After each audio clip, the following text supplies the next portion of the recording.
can't see me in no department. Speed, power, chance, heart, none. Alright.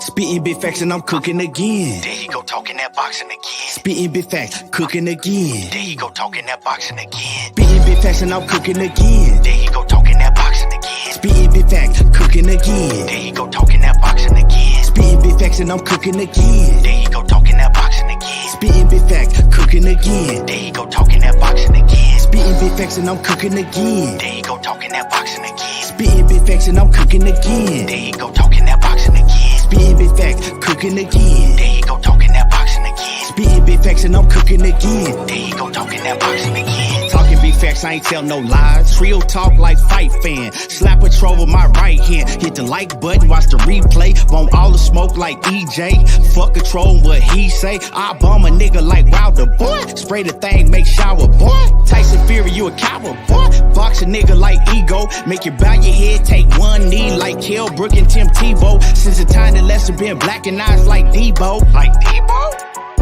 And I'm a breadwinner like Kevin Gates. Smoke strong, make you levitate. On my Errol Spence, might meditate. Gon' watch me, you gon' steady hate. But I pimp the game like 7-8. 7-8. And I'm a big stepper like Money Brown. I don't mess around, I don't fuck around. But I fuck around, not wear my crown. Fuck around, not wear my crown. Spitting big facts and I'm cooking again. There you go talking that boxing again. Spitting big facts, cooking again. There you go talking that boxing again. Spitting big facts and I'm cooking again. There you go talking that boxing again. Spitting big facts, cooking again. There you go talking that boxing again. Spitting big facts and I'm cooking again. There you go talking that boxing again. Spitting big facts and I'm cooking again. There you go talking that boxing again. Spitting big facts, cooking again. There you go talking that boxing again. Spitting big facts and I'm cooking again. There you go talking that boxing again. Real talk like fight fan. There you go talking that boxing again. This real talk like fight fan. There you go talking that boxing again. Real talk like fight fan. There you go talking that boxing again. There you go talking that boxing again. There you go talking that boxing again.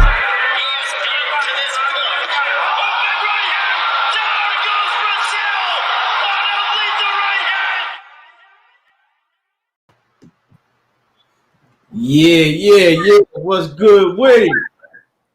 What's going down with it? Money. Man, Key, what's going down, Brody? Great nights of fights last night. Whole lot of bullshit happened, but man, we here, fam. Man. Yeah, as far as the fights go, man, we had a great night of boxing. It was so much shit going on last night, man. So much shit going on. Omega Red, what's happening with it? In the building, salute. And y'all already know what to do when you come in the building. Hop in that comment section. Let us know you're in the building. And then hop in the chat. Dwayne Freeman, what's good with you? Mike Ryan, what's happening with it? Yeah, man. Money, it was so much going on last night, man. Because, I had, because my pops had came through, right? So he wanted to, because I had told my daughters that I was going to order that WrestleMania for them because they, you know, they love to see the women wrestle and shit. So I had got the WrestleMania for him, and then my pops came through, so he cooked for him and everything. So they, on my main TV, I had the WrestleMania on. So, you know, I'm having to go back and forth, you know, with the kids, and I'm trying to watch the boxing and so, man, and then the Lakers was playing. My pops, when he wanted to see the Lakers game too. So, man, it was a lot going on. Yes, sir. Omega, what's going down, my brother? KG, what's happening with it? Off in that super chat. What's good with it, KG? Cassandra Mason, what's happening with it, Queen? She say, what's good? Chef Keon and Chef Money. Y'all stay down, Queen. Already know. Ken say, who fought? There was a lot of fights that came on last night. A lot of them. Let me see. Devin Blocker, what's happening with it? Yeah, so man, I hate when it be so much going on at one time because you can't just lock in. You know what I'm saying? You can't like the Joe Smith Jr. fight. The Joe Smith fight in Glasgow I got to go back. I saw the fight, you know, but it wasn't. I wasn't able to watch it like I wanted to. The Showtime card, the only fight that I saw on the Showtime card was the main event. I did lock into that. Now, when Jeron Ennis came on, I was like, y'all, you know what I'm saying? I went in another room and locked in, you know. Yeah, and Tay Jones fought last night too. Tay Jones was going down, fam. Yeah. Shout out to Tay, man. Shout out to Tay Jones, man. He got the first round knockout out there at ATL on his comeback. So it was a lot going on, man. It was a lot going on yesterday. Yes, sir. Salute to Tay Jones as well, bro. We seen you, Brody. Yeah, he got that boy up out of there in the first round. I got to see that. My man Omega sent me that footage. So shout out to Omega for, you know, keeping me on point with the Tay Jones fight. Yeah, KG say the nigga Boost was knocking that boy Lipnets noodles loose. Man, we're gonna get into all of that. So like I said, as y'all come in the building, smash on that like button first of all, and then, you know, hop in the comment and let you off in the building. Man, so let's go ahead and let's go ahead and just get into it. You know, I want to start off by talking about the DAZN card. You know, the DAZN card yesterday, man. They had some good fights, man. And the first cat that I want to talk about, man, I want to talk about Benn, man, Conor Benn. Conor Benn, dog, I think he gonna be a problem too. And all of these cats is at 147, right? All of these cats, we got Jeron Ennis, we got Virgil Ortiz. Now Conor Benn. Conor Benn went out there last night on the DAZN fight card, right? And he fought damn, what is the dude name? Samuel Vargas. He fought Samuel Vargas, man. And Conor Benn, man, he went out there and destroyed Samuel Vargas. Now, if y'all don't know who Samuel Vargas is, Samuel Vargas, he's fought. He done been in the ring with Amir Khan. He almost knocked Amir Khan out. Samuel Vargas was that close from knocking out Amir Khan, right? He fought. Errol Spence fought him earlier on in his career. You know, who else? Virgil Ortiz fought Samuel Vargas just a couple fights ago. And, you know, he gave Virgil Ortiz a good fight. I think he took Virgil Ortiz to the 7th round. I think he went 7 rounds with Virgil Ortiz. He went like 6 or 7 rounds with Errol Spence. He actually went all the way. He went to all the way with Amir Khan. And like I said, he almost knocked Amir Khan out. So Samuel Vargas, he's a solid, you know, gatekeeper type of fighter. But Conor Benn went, right? Conor Benn went and fucking destroyed him. Conor Benn came out, man, and he looked great. Like, for real, you know, he looked great because this was supposed to be a step-up fight for Conor Benn. You know what I'm saying? And salute to Stay Ready Boxing TV. What's good with it? 254 Dunson, what's happening with it? Emilio Santana, what's good? Lord to the Game Boxing Talk, what's happening with it? Kwame and Rob Sportsman Lee, what's happening with it? Kwame Mack, what's going down, fam? Yes, sir. And so, man, so Conor Benn, money, we know that this was supposed to be a step-up fight for him. And he came out gun blazing, man. The jab that he displayed was fast, powerful, and accurate. He was coming behind it with counter punches, and he just went out there and he just walked through Samuel Vargas, man. Walked through him. Now, I know Samuel Vargas was trying to act like that they stopped the fight too early. I don't think that the fight was stopped too early. He was hitting Samuel Vargas with some vicious shit. Hit him with a vicious uppercut, a vicious hook to follow it. Man, Conor Benn looked like a fucking beast. You know what I'm saying? And I think, you know, the thing with Conor Benn is his confidence because he's showing that he's getting better and better and his skills is growing and growing. But yeah, man, So Conor Benn, man, he looked real good to me. He looked real good, man. I was impressed from what I saw in his step up fight. I'm looking forward to seeing a lot more Conor Benn, man, because the kid is powerful and he got speed and he's explosive. You know what I'm saying? So and salute to my man Matthew Valentine to Valentine in the building. He say Vargas been KO 5 of last 6. Man down, Boots is next. Keep grinding. He said, yeah, but ain't nobody never got Vargas up out of there like he did. Now, I'm not saying that Conor Benn is better than none of them dudes. I'm just saying that what he did was impressive. Nobody was expecting for him to go out there and do that in the fashion that he did it in the first round. And so, I was impressed. Volts UK, what's happening with it?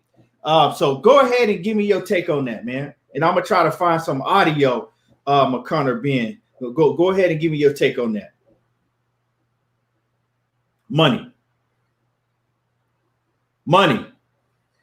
Yeah, I'm mute. I was on mute. Yeah. I was saying Conor, bro, I always like the Conor. You feel me? I feel like it's like you said, kid, his skill caught up with his talent, bro. And like you said, we're not saying that, okay, he knocked out Samuel Vargas, that now he this, that. No, he's growing, bro. He's growing. Look at where he was at and where he at now. He'll tell you himself. He wasn't the most talented kid. He was a banker, but now as he continued to do what he do, he's starting to get better and better, bro. And he got a fucking entertaining style. You feel me? He's fan friendly, and once you're doing things like that and you stay humble, and he work his ass off. You feel me? The dude works his ass off. You gotta give him credit on that. You feel me? Now, is he gonna come over here, become a world champion, be a world-class star? All that's yet to be seen. But he's headed in the right direction. And people like, oh, he's calling out American so weak. Y'all gotta understand where he come from. He come from the UK.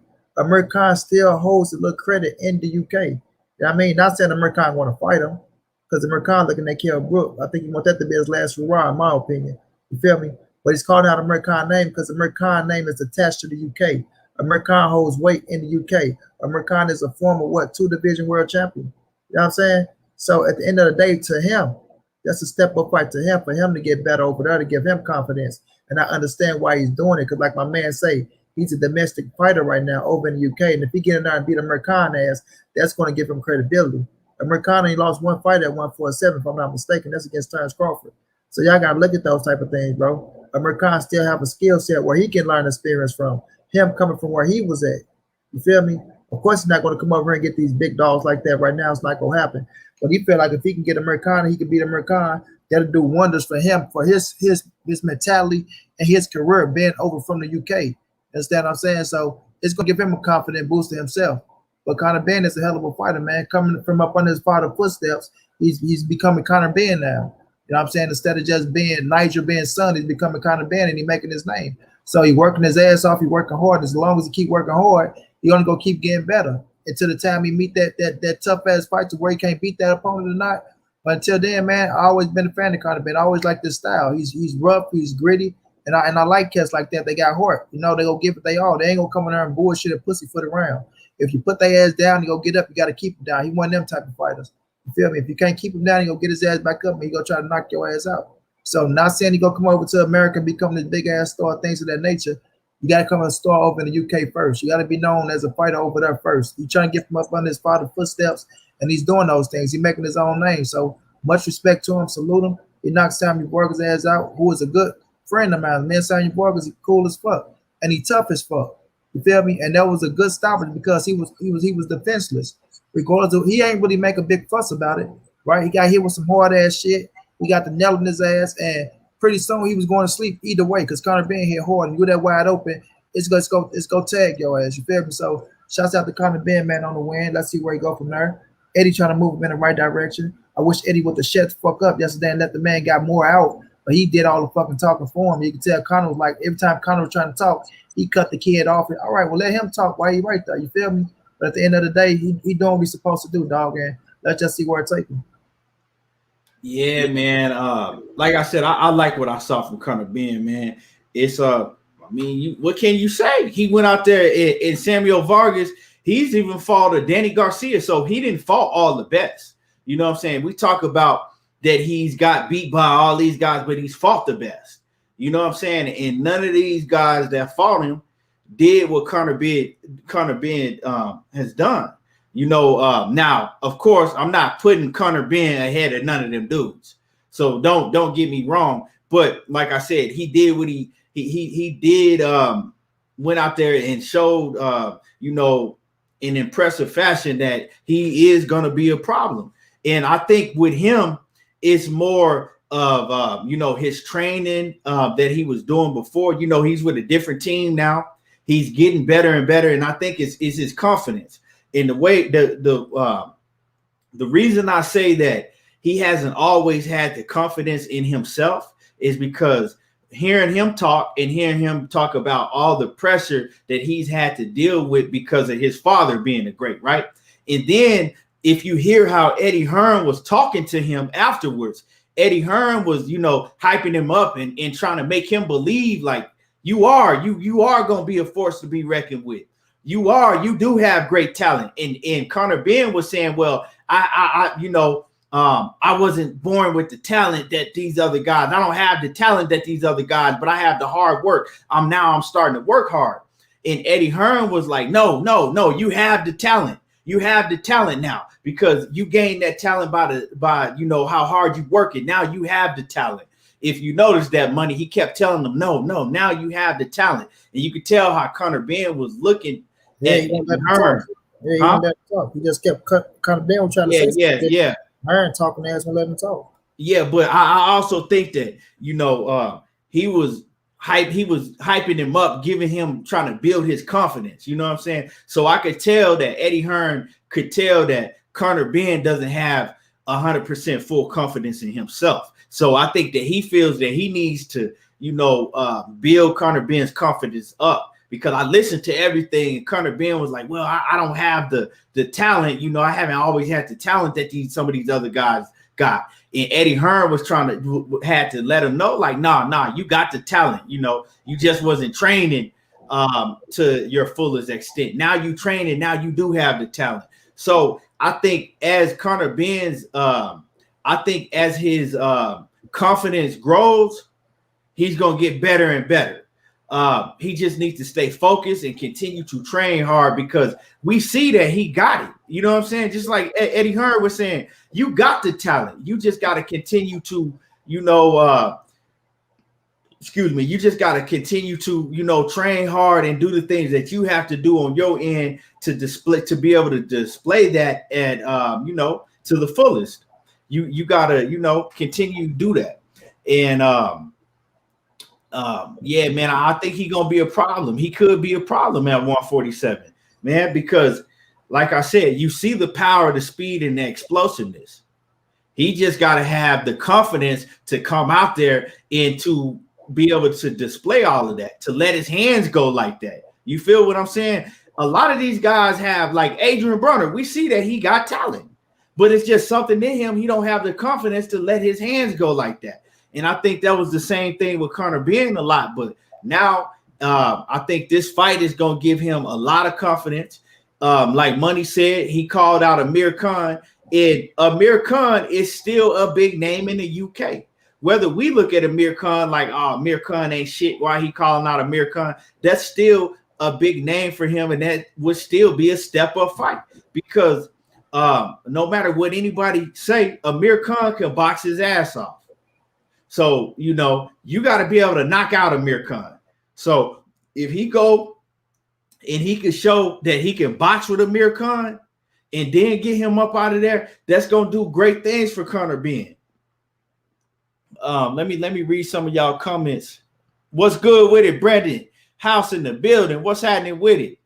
Blue Blood Sports TV off in the building. What's going on with it, Blue? My brother Blue, salute, Blue. Dirty Press say Conor Benn was hurting Vargas with jabs. Dude can generate power without even putting his whole body behind it. Yeah, man, he's explosive. Frank De Niro says Conor Benn seemed confident as hell. It's surprising to hear that. Like I said, I think now his confidence is going to continue to grow. You see what I'm saying? Because when I heard him talking about, like, you know, how he didn't have the you know, the talent that some of these other guys have, and this and that, you know, but now he's putting in the hard work. It just, you know, I could tell he didn't, at one point, he didn't fully believe in himself. And you could tell by Eddie Hearn how Eddie Hearn was talking to him and kind of over talking him, like Money said, but he was hyping him up at the same time, trying to make him believe in himself. You know, let me say this. I don't think it's as much as make him believe in himself. I think Conor believed in himself. It was just, you know, Eddie, he was going, and, you know, Conor, it wasn't that he was trying to down himself. He was just trying to say how far he's came. But, you know, he had the hard work, and he just didn't have the talent of them dudes. And but Eddie was like, well, now, you know, you got the talent through the hard work, and now you're putting it together, and it's showing in the ring, you know. But I still feel like he should have just shut his ass up and let Conor get his shit out. But, you know, Conor doing this thing, bro. He has come. He gonna be a big player to where he at least go fight. He go put himself in position to fight for a title, or he gonna be fighting for a chance to fight for a title, a big ass title contender. So much respect to him.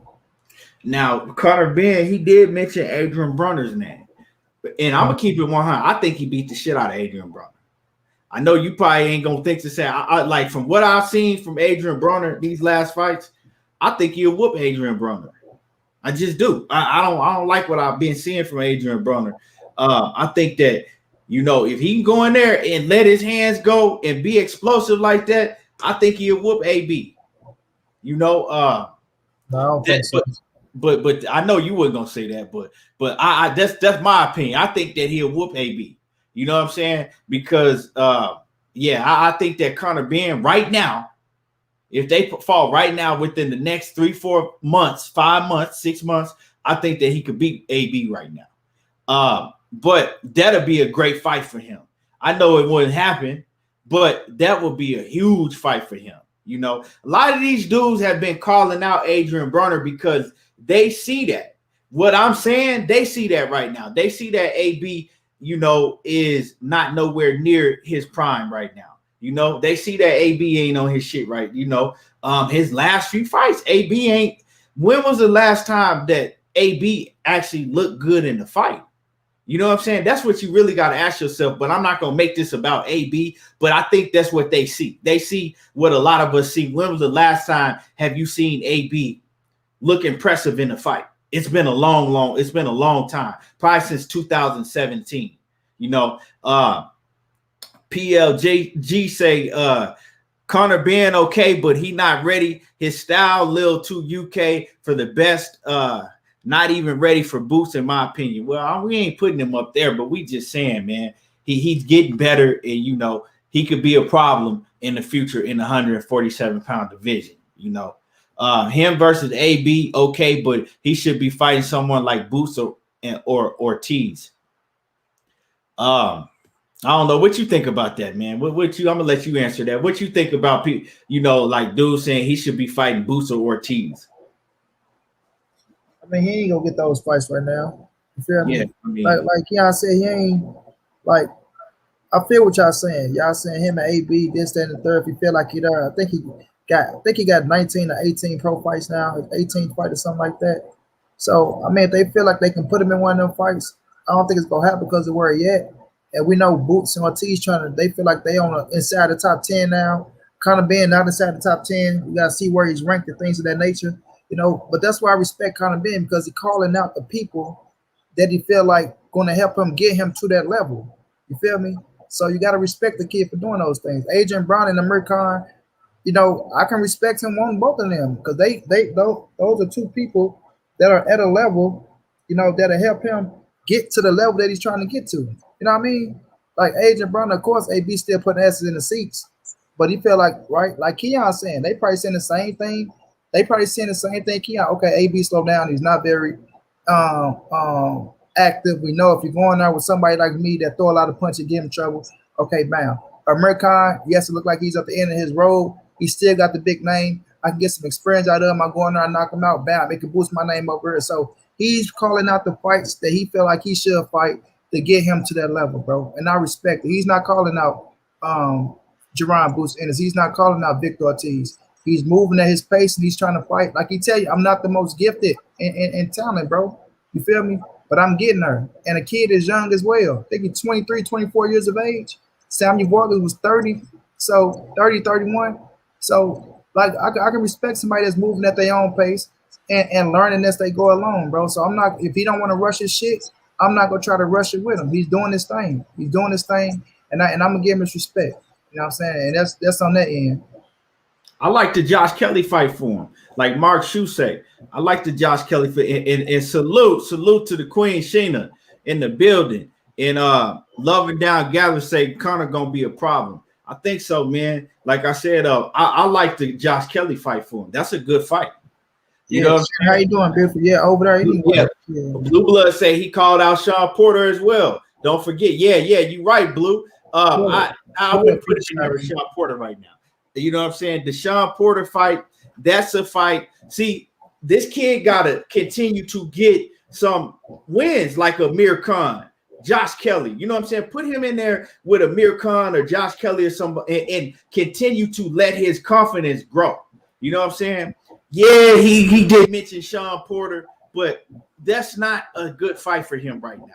You got to continue to let his confidence build. You know what I'm saying? You throw him in there against somebody like Sean Porter, and Sean Porter start pressing him, you know, and confusing them. And Sean Porter has very good footwork. You know what I'm saying? And confusing them with the movement that Sean Porter does and the footwork.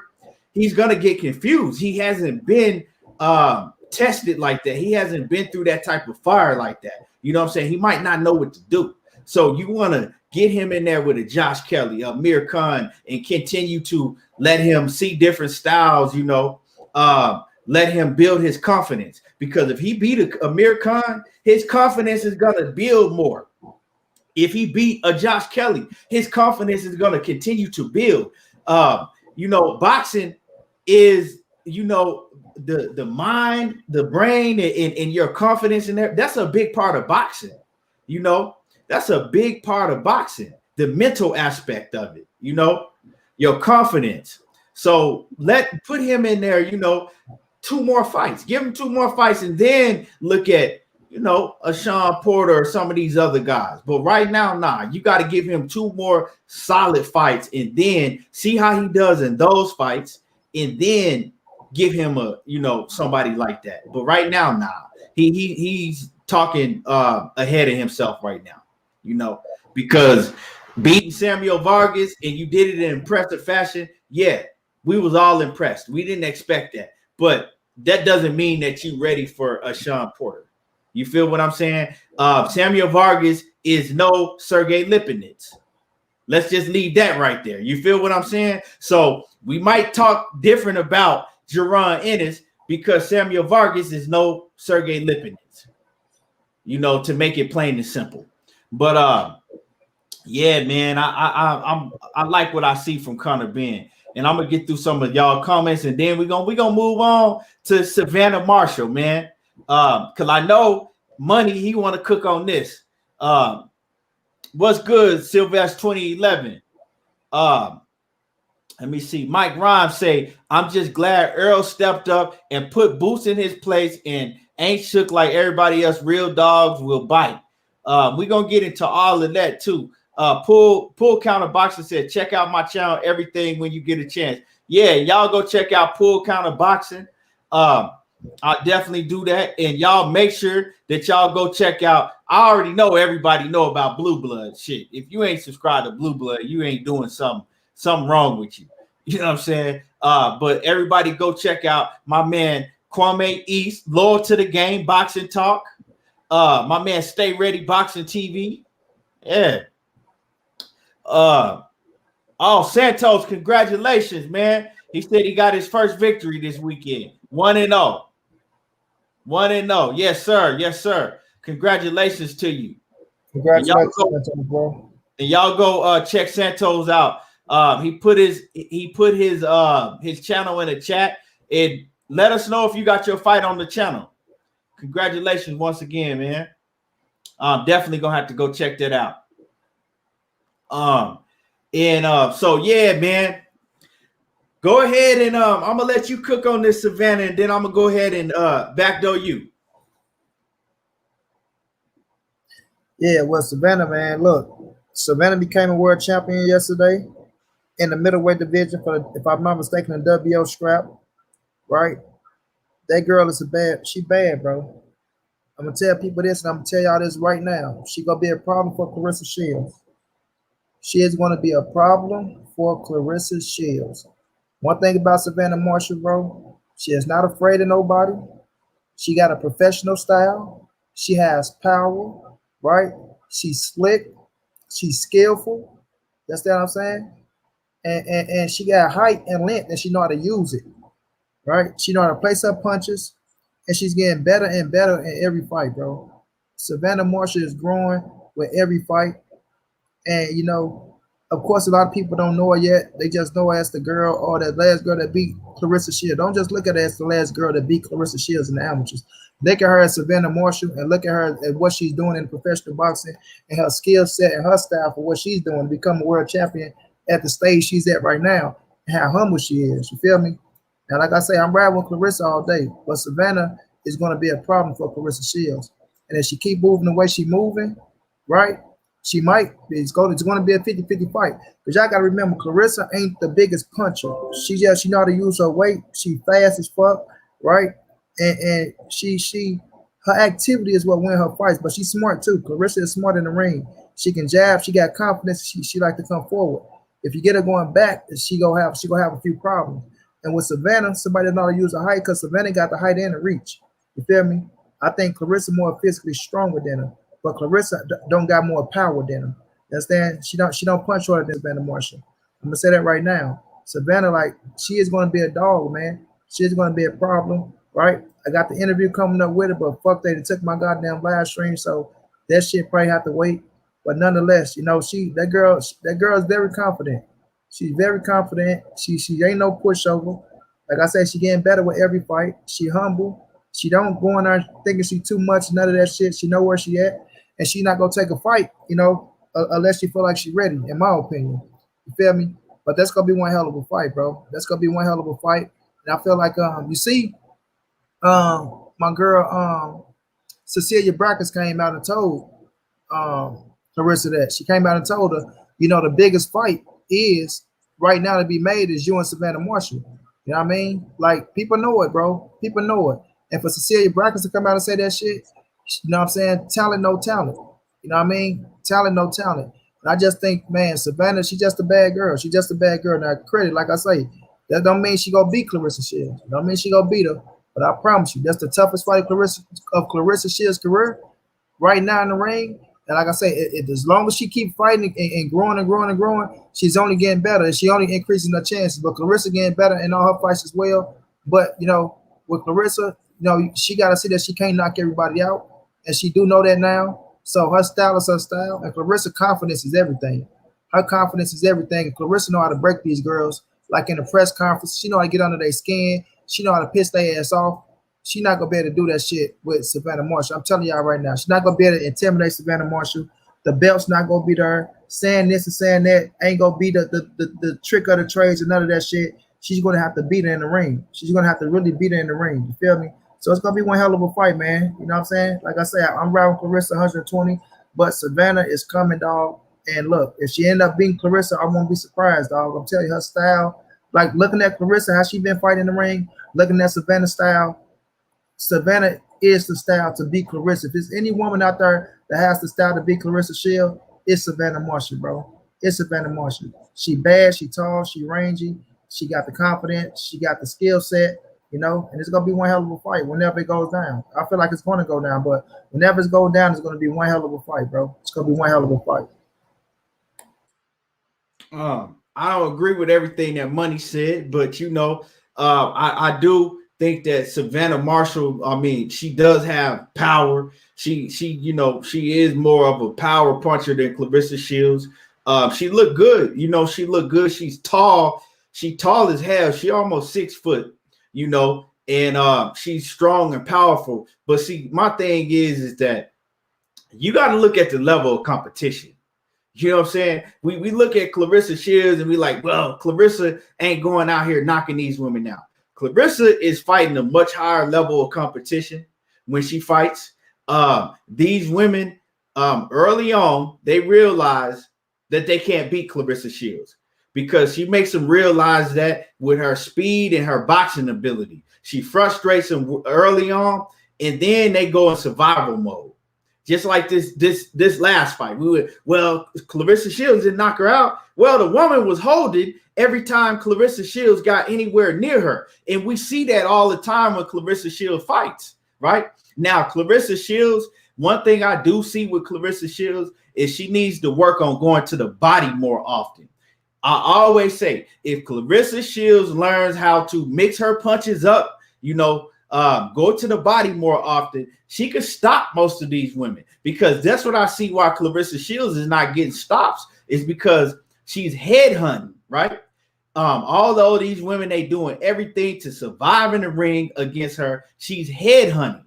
You see what I'm saying? So all she got to do is go to the body more. She know how to go to the body. She just don't do it often because she gets so anxious in her fights to get the knockout, right? She starts headhunting. That's why Claressa is not getting the knockout on top of these women just going in there and survive. After the first, second round, they know they can't beat Cleressa Shields. So they just go in there to survive. And my biggest thing is I look at the competition that Savannah Marshall is fighting, right? I think Savannah Marshall is 10-0 with 8 KOs, I believe now, right? Cleressa Shields, what's Cleressa Shields' record? I think Cleressa Shields got what?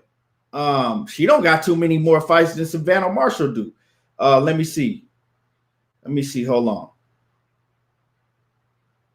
Let me see. Cleressa Shields' record is 11-0. So she got one more fight more than Savannah Marshall do. So they got basically the same amount of fights. Savannah Marshall is older than Cleressa Shields. Savannah Marshall is like 29. I think Cleressa Shields maybe 25, right?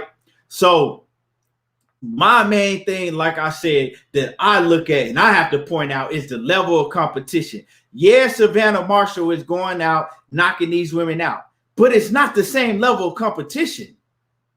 Look at that girl that she fought last night. Look at the girl that she fought before. She's not fighting the same level of competition. So I pretty much guarantee you that if Cleressa Shields stepped in the ring with the same level of competition that Savannah Marshall was in the ring with, she'll be knocking them girls out too. It's different levels when you putting her in the ring with girls that are coming in there to be knocked out. It's not the same level of competition. Cleressa Shields been fighting top competition ever since she made her debut. You know what I'm saying? If y'all don't know, Cleressa Shields made her debut against Franchon Cruz, the super middleweight champion. She's been fighting champion after champion after champion. And yeah, that girl yesterday might have been a champion. But come on now. We see the skill level. The skill level of her opponent was not there. You know what I'm saying?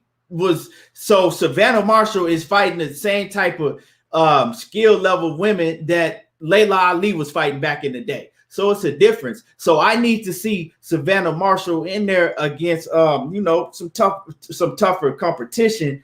Now, like I said, I think that her and Cleressa Shields will be a great fight. I think that will be a great fight.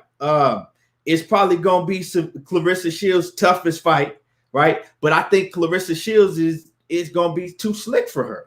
You know what I'm saying? I think she's going to be too slick for her. Because Cleressa Shields' boxing skills is on another. Her boxing skills, her movement, all of that, her defense, all of that is on another level. It's on another level. She just be going in there just trying to, you know what I'm saying, get these girls out and trying to rush doing it because she knows she's so much better than these women that she's in the ring with. And like I said, Cleressa Shields ain't fighting no Rudy Poot ass women. She's fighting top level competition in women, boxing. Savannah Marshall is not doing the same thing. So it's differences there. Can Savannah Marshall do those things that she's doing to these Rudy Poot ass opponents that she's fighting to Cleressa Shields? I don't think so. Now, as far as Savannah Marshall, man, I respect her. I have the utmost respect for her because she did call out Cleressa Shields, right? In her call out, you could tell was serious. I could tell that she seriously wants that fight, right? I could tell that she seriously wants that fight. And I got to respect her for calling out Cleressa Shields and wanting that fight because she wants the smoke. You know, she's not running from Cleressa Shields. Now, Cleressa Shields, she had tweeted out, y'all know what to do if you want to make that fight, Eddie. So what I got to say about this, if Eddie Hearn knows that that is the biggest fight in women's boxing, right? I'm sure that Cleressa Shields will be willing to go over to the UK and fight Savannah Marshall for the right amount of money. Now, you can't offer her no chump change and expect her to go over there to the UK and fight Savannah Marshall when, first of all, Cleressa Shields is the A side. She's done way more in her career than Savannah Marshall has done. They got the same amount of fights, but she's done way more than Savannah Marshall has done. Pay her what she's worth. Pay her good. And that's what I think that's all Cleressa Shields is asking is, yeah, we can make the fight happen, but you got to pay me now. I'm no longer going, and she said that before. She said it after her last fight. That's why I'm going to MMA. I'm no longer going to fight for this chump change. You're going to respect me. You're going to pay me what I deserve. So let's make the fight happen, right? Let's make this for women's. This fight needs to happen for women's boxing. Eddie Hearn is always talking that big shit, right? He's always acting like that. He's willing to pay these fighters the most that they've been paid. We've seen in the past that Eddie Hearn is willing to pay fighters. So pay Cleressa Shields, put on a big mega event for women's boxing, right? And let's do this. Let's do it. I don't think that Savannah Marshall's name is too big in the U.S. The U.S. fans don't really follow women's boxing like that. But Cleressa Shields' name is big in women's boxing in the U.S., right? And Cleressa Shields' name is going to hold weight. And once they find out the backstory, right, because Savannah Marshall is the only one that beats Cleressa Shields in the amateurs. Once everybody find out the backstory, if they sell this fight the proper way, this could do big things for women's boxing, man. Can do big things for women's boxing. But like I said, I go with Claressa because she's been fighting the tougher competition in the pro ranks. And as far as the pros, she's more seasoned. Iron sharpens iron, right? And Savannah Marshall hasn't been fighting tough competition like that. So that's just how I feel about it. Let me get through some of these comments, and I'm gonna let Money go ahead and kick it in on this again. Let me see where we at. Sheena say Marshall really good, but she got to go with Shields. PLG says that will be the biggest test yet for Claressa, but I think just like Hammer, Marshall gonna fold. I'm not even gonna say that she's gonna fold as far as get intimidated. Like Money said, he said that he don't think that Savannah Marshall can be intimidated by Claressa. I don't think so neither, just by her demeanor. She's confident. You can see because she wouldn't be, you ain't never seen nobody call out Cleressa Shields like that, except for the pretty beast Raquel Miller. But other than that, you never seen nobody go on the national stage and call out Cleressa Shields. You haven't. All of these women get very timid when Cleressa Shields' name come up. You didn't see that from Savannah Marshall. So I like her confidence. I just don't like, the competition that she's been fighting because it's different levels. What's she going to do when she get in there with Cleressa Shields and then, knowing that Cleressa Shields is way, way better than she was in the amateur ranks. And then also the amateur has a funny scoring system. The scoring system is funny in the amateurs. Mark Shue say Claressa has been going into fights knowing that no one can bang with her. I think Marshall has the speed and power to do it. But Claressa Shields has overall skill. You know, if she want to go in there and just box and not get hit, she can do that. You see what I'm saying? So she's not going to approach a fight just going in there trying to all out bang with Savannah Marshall, because Cleressa Shields got that boxing skill too. Mark Shu says, not sure if Marshall will win, but she'll bring out the best in Claressa. And I agree with you 150%. I think that she'll bring out the best in Claressa, and we'll see Claressa do things that we haven't seen her have to do in these other fights with women. Carla S says Marshall will test Shields, Maressel than Christina Hammer did. I think she said more so than Christina Hammer did. Christina Hammer didn't test her. That's the problem. Christina Hammer was supposed to be the big, huge test for Cleressa Shields, and Claressa ran in there and blew her out like she was a nobody. Lavin Down Gather says it's hard to hold someone. It's hard to hold someone the whole night. Shields is good, but I think Marshall would beat all those girls. Carla S says it's only one fight, but Marshall and Shields both fight Hannah Rankin. Marshall stopped her. Shields got a decision. But like I said, Shields is not a knockout artist. She can box better than all of these women can. You know, she got better head movement than all of these women can. So she does different things that these other women don't do. She could get knockouts, but she just don't go. I don't think she sets them up. She don't know how to set up her knockouts. It's not that she don't have power and shit. She doesn't know how to set up her knockouts like that. She don't go to the body to set up her knockouts. That's the big problem I see with Cleressa Shields. You know, Macadocious Mac of the South, what's happening with it? Jay Cooley, what's good with it? Team Lonely Child Media says, I think Claressa will beat Marshall easily. And that's the thing. I think that it'll be a tough fight, but I wouldn't be surprised if she went in there and just outboxed Savannah Marshall easy, because we've seen Cleressa Shields when she has so-called step up, we've seen her show out every time, when she fought, some of these girls early on in her career. I mean, she fought Hannah Gabriel very early on in her career. And Cleressa Shields has got much better since then, so that's just how I feel. I just feel that Savannah Marshall, iron sharpens iron, and you can't really compare what she's doing and what Cleressa Shields doing, because she's not fighting top level, like the level of competition that Marshall's fighting. It just like that girl last night, man. Come on. She was the same. That girl that she was fighting last night was them same women, them Rudy Poot ass women that we saw Layla Ali walking through in her career.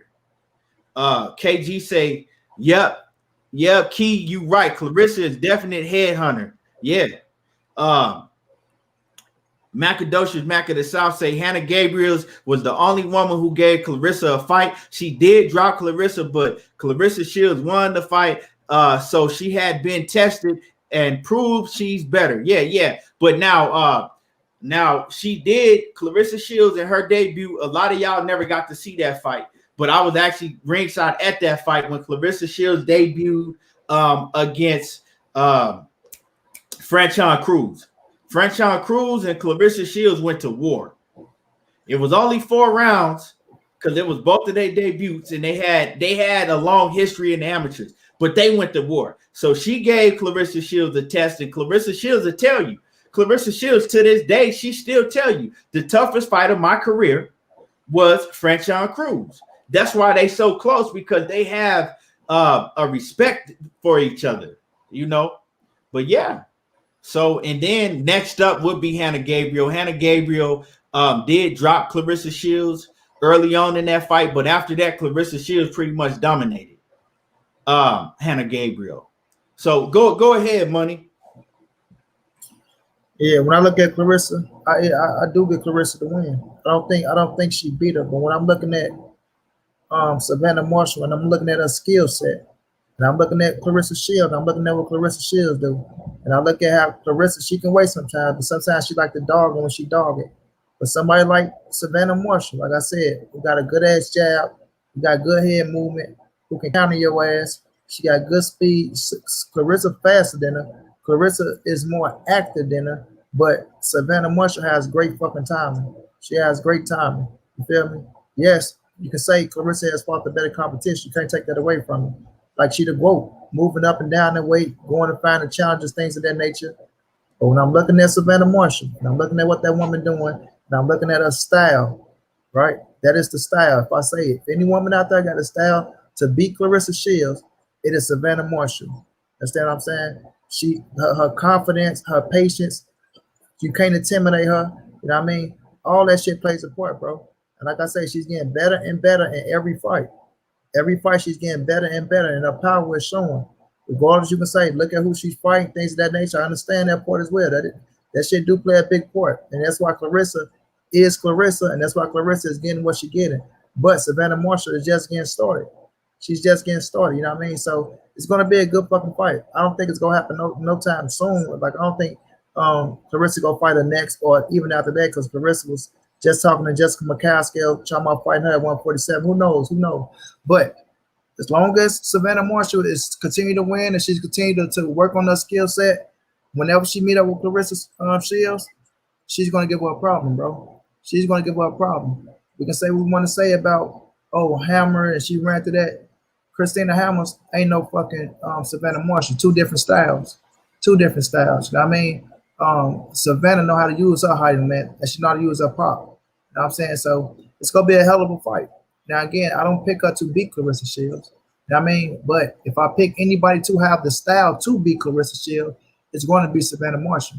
And we can say what we want to say. We all know that amateur shit plays a part between these women, and it do get them an edge. You know what I mean? So I look at it and I say that is the fight for Claressa. To me, that is the fight for Claressa. Whether it happen now or whether it happen down the line, it's going to be entertaining, right? They is going to sell it off the what happened in the amateur shit, her being the last woman to beat her. And when they meet up in the ring, it's going to be one hell of a fight. It's going to be one hell of a fight. I promise you that.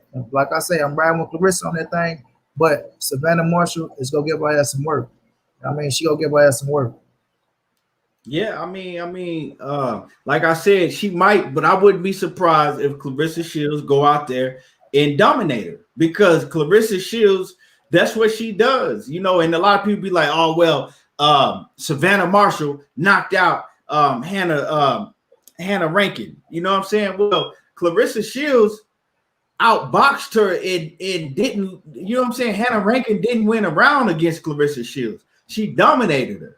So that's just like when people talk about, well, Floyd Mayweather went such and such with and oh boy, Floyd Mayweather is not a knockout artist at 147 like that, but he will win every single round when he fights you. Cleressa Shields do the same shit. So all that knockout shit don't mean nothing to me. Like all that if you can, you know what I'm saying, all that shit don't mean nothing. You see what I'm saying? And Cleressa Shields, she need to understand that maybe I'm not a knockout artist, but ain't nobody gonna win a round against me. Once she gets that in her head, ain't none of these women gonna fuck with her. And I'm gonna just say this, right? And we're gonna talk about what Cleressa Shields has done. Okay, Franchon Cruz. What Franchon Cruz, right? Fought Franchon Cruz. Franchon Cruz only lost to this day is Cleressa Shields. She is the super middleweight women's champion of the world, right? Woman down, right? Then she's fought Nikki Adler, that was 16-0. Tori Nelson, that was 17-0. Hannah Gabriels, that was 18-0 at the time. Hannah Rankin, that we just got done talking about. She's fought Christina Hammer, that was 24-0 at the time. Ivana Hasman, that was 20-3. And then she just fought Marie-Eve DeClaire. She didn't really impress me, but she was 17-0, right? So like I said, competition and who you have fought, that means a lot when you get into the pro ranks. You know what I'm saying? That means a whole lot. So you know, that's gonna make a difference. That's gonna make a big difference because when you used to running through women that ain't fought nobody, right? When you used to run through women that ain't fought nobody, that ain't really shit, and you get in there with somebody like Cleressa Shields, how are you gonna respond? Now, how are you gonna respond? That's what I'm saying. Cleressa Shields is seasoned. She done seen it all now. We can't say the same for we can't say the same for Savannah Marshall in the pro ranks. You feel me? So, like I said, I wouldn't be surprised if Cleressa Shields dominated her, but on paper, I do think that this would be the toughest fight of Cleressa Shields' career, and we need this fight. We need it. So that's just how I feel. KG Alexander said all Shields do is hand out L's. She will whoop her to. She will whoop her to. I'll put bread on that. Yeah, me too. Me too. I don't see none of these women coming close to beating Cleressa Shields. But you know, that's why we got to see the fight. At the end of the day, that's why we got to see the fight. The biggest fight in women's boxing, and I think that I think that they need to do it in the UK. I think that because the UK fans respect women's boxing a lot more than the US fans do, I think that the fight will be much bigger in the UK. They could put it on, and you know what I would do is I think they should put it on a big major fight undercard. I think they should make them co-main event for a big major fight like in Wembley Stadium or O2 Arena or something like that, and pay them. What you think about that? What you think about that, Money? As far as you know, where that fight should take place, you know, where it would be the biggest at to be able to pay Cleressa Shields whatever she wants to be paid. I don't know if Claressa let that fight go there. If Claressa make it happen here in the U.S. and it deserved to be here in the U.S. I feel like they should put that bitch on pay-per-view for Claressa. They did that. Yeah, but see, my thing, Money. This is what this what I'm saying. I'm saying because Cleressa Shields, right? She wants. I don't know how much money she asking. I think she probably want like $1 million, right? She wants a large amount of money in regards to women's boxing, right? And she wants a larger amount of money. So if you put it in the US, right, are you going to be able to sell it like that in order to pay these women what they asking for? Now, if you put it in the UK, then you'll be able to pay Cleressa Shields what she's asking for without a problem. You see what I'm saying? Now, we know that the fight deserves to be on US territory because Cleressa Shields is the A side. She's done much more in women's boxing, right?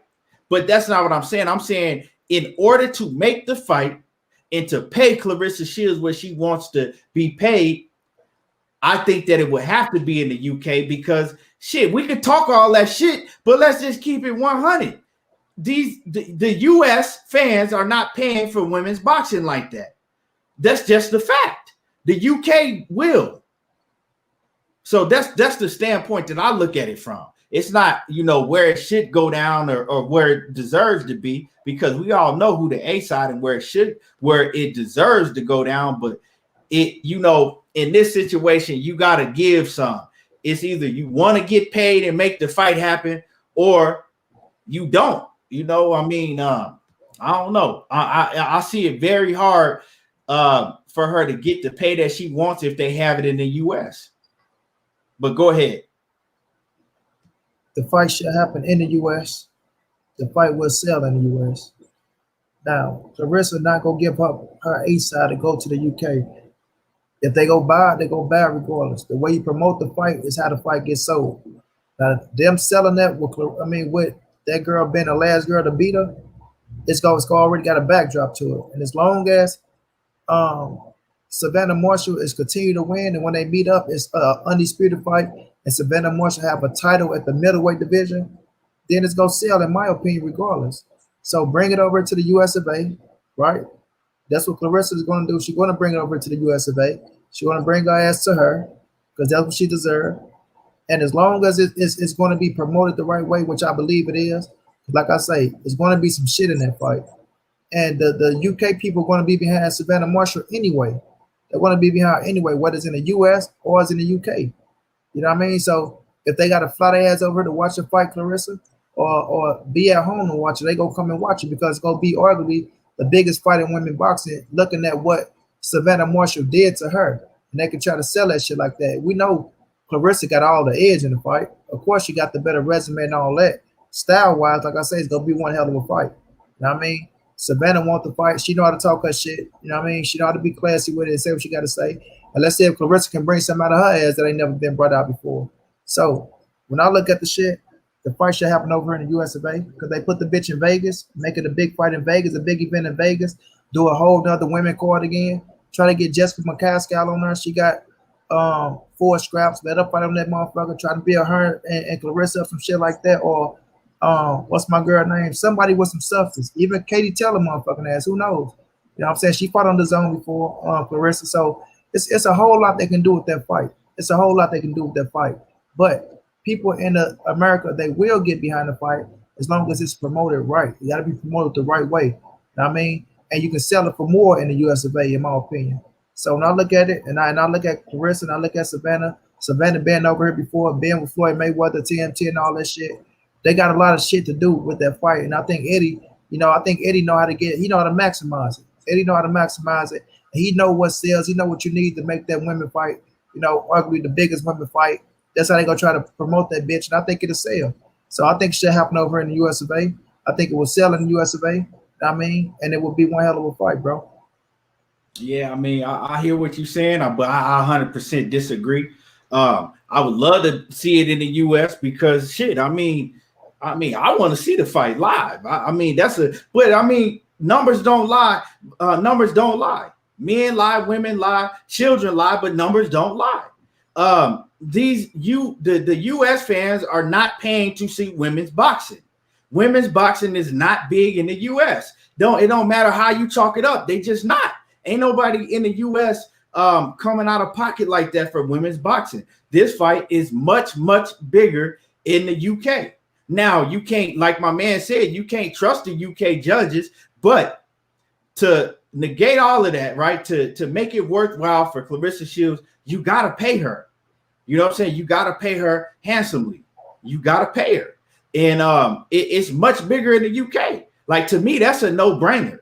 The UK fans are going to pay. They support women's boxing a lot more.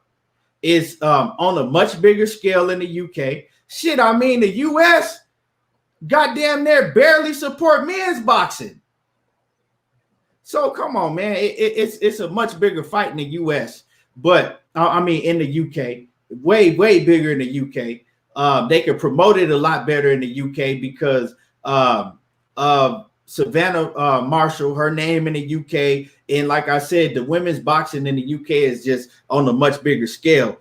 But who knows? I wouldn't be mad if Cleressa Shields said that she wasn't going to the UK because she didn't think that she could get it on the fair playing field. But to me, like I said, if this is a debate on where the fight is bigger, it's definitely bigger in the UK. It's definitely bigger in the UK. Not a debate on where the fight is bigger. You ask me where do I think the fight should take place? In America. Well, yeah. But see, this is the thing. Where is it bigger? Because we know one thing you always say is boxing is a business. So if boxing is a business, the business is how are you going to be able to pay the big purse if Cleressa Shields want over $1 million, right? And Eddie Hearn is a promoter, and you dealing with these promoters, how are you going to be able to pay her what she deserves? It's going to be much easier to pay her what she deserves in the UK because the fight is going to be bigger in the UK. I don't know how you promote the fight, bro. And you can promote that fight right over here in America. You can make that bitch just as big as it is to be in the UK. Bro, you can promote the fight into your fucking into your face turn blue. But you can promote the fight until your face turn blue in the US. But overnight, everybody's not going to start.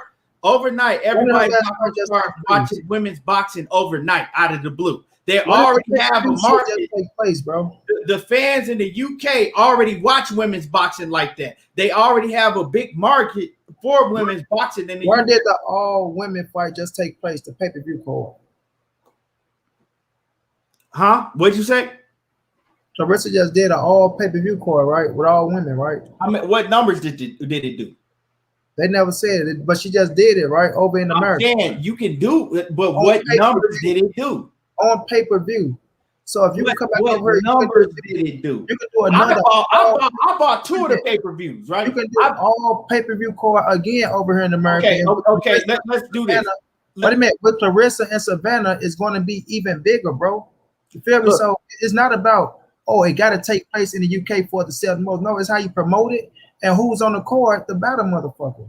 Bro, it has to, bro. If it take it for, in order for it to sell the most and get the highest gate, it got this fight. Now we ain't talking about men's boxing. I'm talking about women's boxing. Women's boxing is not big in the U.S. These people are not not paying to see women's boxing. They just not. And you can say a million times that Cleressa Shields just did a pay-per-view. That doesn't and this is no knock to Cleressa Shields, but that don't mean nothing. Just because they put her on pay-per-view, if what means something is what the numbers did. People ain't paying for women's boxing. I am, you are, but the majority of the U.S. fans, and because I when we talk about women's boxing, I have people coming here all the time that be like, yeah, I don't watch women's boxing. I don't know nothing. I don't even like to see the women, and they be U.S. fans. The UK fans don't look at it like that. So I believe that in the US, that the fight is much bigger in the US. You know what I'm saying? It's much bigger. And I think they'll be able to, come up with the money that Claressa want to get paid more in the US. Now, do I think that it should be? I mean, in the UK, I'm sorry, in the UK. Now, do I think that it should be in the US because Cleressa Shields is the A side and all of that? Yeah. But I'm looking at it at the standpoint, I want her to get paid high. I feel like her to get paid all her bread. So take a step higher than US of A at the end of the day, bro. Yeah, but no ticket, but they're not gonna sell out no fight with Savannah Marshall that don't nobody in the US know who she is, right? And Cleressa Shields, that people in the US know who Cleressa Shields is, but like I said, they're not supporting her like that. They're not giving her that support like that. And don't nobody know, once again, like I said, don't nobody know who Savannah Marshall is in the UK. I mean in the US. Period. As long as you play right, it'll sell.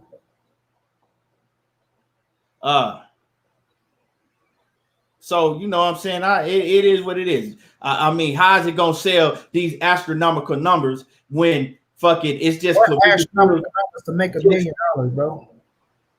$1 million. Astronomical numbers, bro. If you pay her $1 million and then you pay Savannah Marshall somewhere around that, right? It has to be I'm gonna say this. It has to be the biggest. It has to be on a much bigger scale than we've ever seen any women's boxing event in the U.S. Period. Savannah and Claressa is not getting the same pay. That's a fact. No, I didn't say they was getting the same pay. Did I say that? Did I say that? I said if you want to pay her somewhere around that. Now, I don't know how much she'll get paid because Eddie Hearn, her promoter, I don't know how much she gonna ask for. You see what I'm saying? I don't know how much she gonna ask for, but I'm pretty sure if Cleressa Shields asking for $1 million or 1.5 million, she ain't gonna be asking for too much less than that. But you know, it is what it is. I think just the way that we going back and forth, I doubt that this fight is gonna happen. Because imagine if we doing this, imagine what they gonna be doing behind the scenes when it come time to make the fight happen. And so that's gonna be a problem. But like I said, let's go ahead and move on, man. Let's go ahead and move on. Who else, man? Joe Smith Jr., man, that was a hell of a fight. That was a hell of a fight. And then after this, I want to cook on that whole Jeron Boots. You know, everybody want to scream Errol Spence's name and you know, Terence Crawford's name and everything. So we're going to get into that. We're going to really cook on that. But first, before we get into that, man, what you think about the Joe Smith Jr. and Glasgow fight on ESPN last night, man? One hell of a fight. One hell of a fight. I kept telling them it was a close fight. People kept talking about, oh man, they robbing Glasgow, this and that. The fight, sorry, hold on. The fight was close. It was close. Glasgow was being more busier. Joe Smith was landing harder punches. You know what I mean? I think the judges was looking at the harder punches. When it came out of the championship rounds, Joe Smith, both of their ass fatigued in the fight, first of all. Both of them motherfuckers got tired. Now, Glasgow was coming forward, and it looked like Joe Smith was going backward. But when it came down to the banging, Joe Smith was landing the harder shots. You know what I mean? He was landing the harder shots. When it came down to the 9th, 10th, and 11th, 9, 10, 11, 12, I think Glasgow, to me, only won one of the rounds. I'm like, I got to watch it over because I was going back and forth and shit. But looking at what Joe Smith was doing, he was landing the harder shots. It was close. Me and Andre Ward was kind of on the same page. You know what I'm saying? When it came down to the last round, Joe Smith clearly got him. He got to hurt him, and he hurt him bad in the 11th to where Glasgow didn't really have nothing. But Joe Smith almost fucked himself hitting behind the head. He tapped him behind the head, and Glasgow was looking for a way out. He gonna go down on his knees and shit, acting like, you know, that punch hurt him. And shouts out to the referee for not taking no points. But Joe Smith almost fucked himself. You know, and I think them last couple rounds did it for Joe Smith, you know. But it was a close fight. It could have went either way. Joe Smith way, could have went Glasgow way. But I felt like, you know, it was a close fight, bro, depending on what you was looking at. But the people that's out there that's screaming robbery and all that shit, cut that shit out. You feel me? It was a close fight. Depending on what you like, power punches over activity. You know what I mean? And it came down to, you know, the championship rounds. And Joe Smith got the championship rounds. The judges saw it that way. I think he only won by like 1 point. Like 1 point won him the strap. And that's what I liked about it. I couldn't really hear the scorecards, but I think it was split by 1 point. You know what I mean? But it was one hell of a fight, bro. Very entertaining. You know, Joe did start, well, I'm going to say Glasgow was trying to start fast, but, you know, Joe Smith picked it up, and, you know, his punching power, it showed in the fight. It slowed his ass down. You know, like I say, could have went either way, bro, but it's a fight I got to watch over as well and score again. But from seeing Joe Smith getting a W, I wasn't pissed off. I wasn't pissed off at all. I thought the right man won the fight looking at them last fights. Them last rounds. So shouts out to Joe Smith, man. He became a world champion. I ain't gonna rain on this parade because it wasn't no fucking robbery. If it would have went to Glasgow, I wouldn't have been pissed off. You know, Joe got it. You know, construction man Joe, he's a world champion, and they gotta respect it. Glasgow wanna, you know, petition for a rematch or something like that. I won't be pissed off at it. But right now, Joe Smith is the new WBO lightweight world champion, and he deserves it. Yeah, man. Like I said, it was so much going on. I didn't really just get to sit down and lock into that fight. So I was watching it, but I'm kind of watching other things at the same time. But what I did see is, man, they was banging. They was going back and forth, man. It was a back and forth fight, the whole fight. The whole 12 rounds, it was a back and forth fight. I did see that Joe Smith, man, was hitting him with some shit. In Glasgow, man, that motherfucker tough, money. Like, he tough, dog, because he took some shots from Joe Smith that Joe Smith usually had you sleeping. You know what I'm saying? But dude was taking them big ass shots from Joe Smith, and he kept coming. He kept coming, and he was hitting Joe Smith with some shit. And I think Joe Smith, he started getting bothered by that cut. You know, in the corner, they did say that he said that the blood was getting in his eye. So, you know, I think that cut played a big factor. From what I saw, that the fight was close, man. But like I said, don't let me get on here talking about it too much because I got to go back and watch that fight and really lock in. But man, it was a hella fight. It was a hella good fight. They was both going at it, man. They was shit, dog. They was going at it.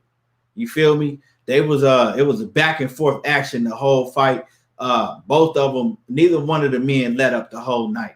So, like I said, I want to go back and watch that fight. You said you had who did you have winning on your scorecard, money? It was close, bro. I thought the right man won just from the last couple of rounds. I thought Joe Smith. I thought the right man won it. Yeah. Like I said, man, I got to go back and watch it and really, because I can't really, it was too much going on that I was doing and watching the fight at the same time. But man, that dude Glasgow, he got a fucking chin on him, dog. He got a chin on him, dog. And Joe Smith, we already knew that Joe Smith was tough as nails.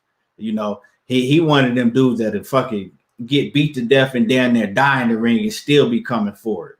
So I'm looking forward to going to watch that fight again. But man, let's just go ahead and get into it, dog. Let's go ahead and talk about the new superstar at 147 pounds, if you ask me. Jeron Boots Ennis, man. Jeron Boots Ennis is a motherfucking problem. You know what I'm saying? Jeron Boots Ennis is a motherfucking problem. We already had been saying that Jeron Boots, you know, had skills and he had this, but he hadn't been fighting nobody. We had never really seen him in the ring with that level of competition. He was walking through everybody, but it was still a lot of questions when it came to Jeron Boots Ennis, right? It was still a lot of questions to be answered. Now, Sergey Lipnets was supposed to be the fighter to answer all of these questions, right? Sergey Lipnets is a great fighter, gave Mikey Garcia hell, stopped Lamont Peterson and put him in retirement. And Sergey Lipnets, man, is a rough, rugged, tough, solid fighter, a solid fighter. You see what I'm saying? And man, Jeron Boots Ennis, dog, I'm gonna say this right now. The shit that Jeron Boots Ennis do in the ring and the ease that he does it with, I haven't seen. He probably the closest thing that I've seen to the shit that Roy Jones was doing back in his day. He the closest that I've seen to what Roy Jones was doing back in his day. And you ain't never heard me say that about nobody, but I'm saying it now. He's the closest thing in offensive wise, because you know what I'm saying, not defensive wise, because you couldn't hardly hit Roy Jones in Roy Jones prime. When Roy Jones was in middleweight and super middle, and like, you know, you couldn't hit Roy Jones. You know what I'm saying? Now, I did see Jeron Boots Ennis get caught with he did get caught with a few punches, but he walked through them and ate them bitches like they was nothing. But offensively, Jeron Boots Ennis is the closest thing that I've seen to Roy Jones. Man, the kid is special. The kid is special. He can switch. I'm talking about the speed and the power, the jab, everything that he do offensively is, man, he's a fucking problem. And he just went through there and he made Sergey Lipnets look like he was a fucking amateur last night. Sergey Lipnets was just way over his head. Sergey Lipnets, you know, he tried though. He was tough, man. He kept coming. Sergey Lipnets kept trying to go to Jeron Boots' body. He was hitting him with some hard body shots. You know, Sergey Lipnets caught him with a few, you know, overhand rights. Sergey Lipnets was hitting him with some shit, but he was just too much for Sergey, man. You could tell that the skills that Boots had, the power that Boots possessed, the jab, just the speed, everything, the movement, like Sergey Lipnets, you could tell Sergey Lipnets was like, fuck, I ain't never seen no shit like this before, you know? And we've never seen nobody come close to doing that to Sergey Lipnets. And like I said, Sergey Lipnets wasn't just no Rudy Poot ass opponent. And Jeron Boots Ennis is a fucking problem. The shit that he does offensively in that ring, right? Along with the foot movement and everything that he does, man, he is a problem. I was very impressed. And I had picked him to beat Sergey Lipnets, but I didn't think he was going to look that good in doing it. I didn't think that he was going to look that good in doing it. And YY 930-2010, he says that Boots can take a punch as well. And he showed that. Now, I'm not going to say that Sergey Lipnets is the hardest puncher in the 147-pound division, because he's not. But he can punch. You know what I'm saying? Sergey Lipnets is a solid puncher. And Boots took some punches from Sergey Lipnets and ate them shits. It didn't even phase him. So we can no longer say that he has, you know, oh, well, he might have a suspect chin, because I think his chin is solid. Like I said, some of them punches that he took from Sergey Lipnets were flush, and he didn't even move. So, man, Jeron Ennis is going to be a problem. I'm going to let Money cook on this, and then we're going to get into, you know, the rumors going on.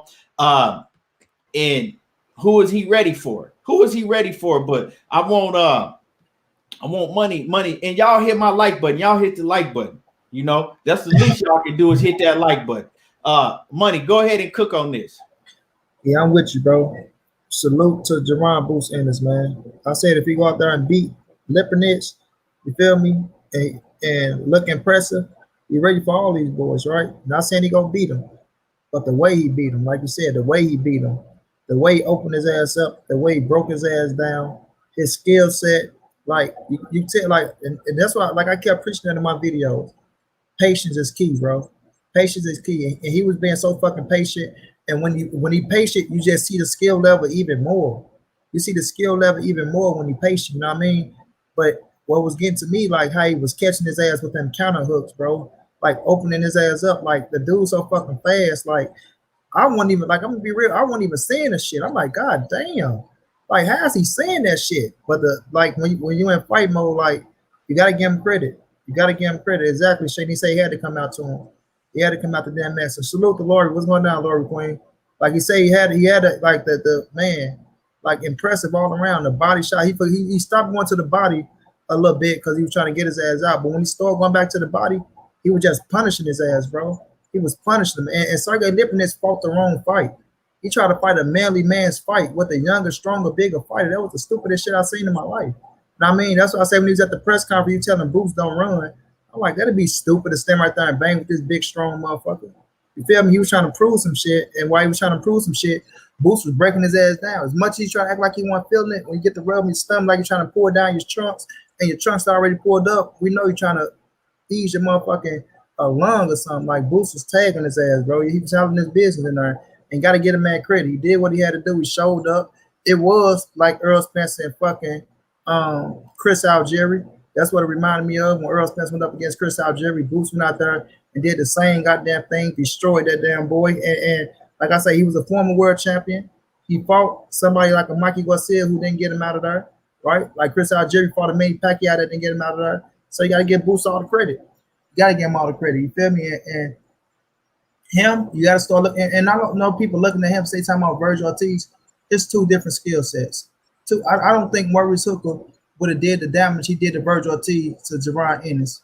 You know what I'm saying? So that's why I look at Boots being a way better opponent than Virgil Ortiz. But that's neither here or there. That's just a cats out there that's trying to, go out there and put their little bids out for Virgil Ortiz and try not to give Boots his fucking just due. But Jaron Ennis, man, he went out there, he showed up, he showed out, put on a hell of a performance, said what he was gonna do, right? Said he was gonna be ready for whatever that Sergey Lipnets bring. I thought Sergey Lipnets could have made it a longer fight if he tried to attack the body and box early on, but he tried to bang it with Boots, and that was the wrong thing to do. That was the wrong thing to do. And Boots went out there and did what he's supposed to do to somebody like that, bro. But he showed that he's on that level. He showed that the skill set is the real deal, and that you got to respect that shit. You know what I mean? Everything he's saying. And when he's not playing with his food, when he's being patient, he's dangerous for anybody, bro. He's dangerous for anybody. It don't mean he go beat them boys, but he damn sure gonna hold his own. You feel me? But shouts out to him. Shouts out to Philly. Y'all got a real one.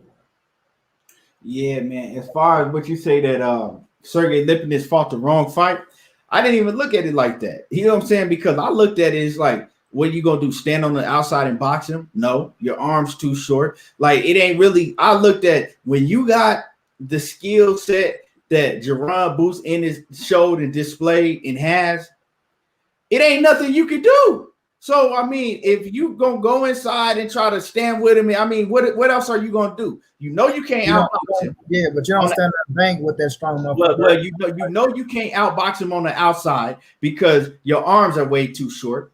You know what I'm saying? What are you gonna do? I mean, you know what I'm saying? It's kind of like, and I think Sergey Lipnets, he learned that very fast in that fight. It's like, what the fuck am I gonna do to beat this dude? The skill level wasn't, you can't sit there and assess it like, oh, well, if he had done nothing, it was the same results was going to happen, because that's what I saw. He was just too much for him all the way around. You can't box him on the outside and try to jab and stick and move with him. He too fast, too powerful, arms way too long.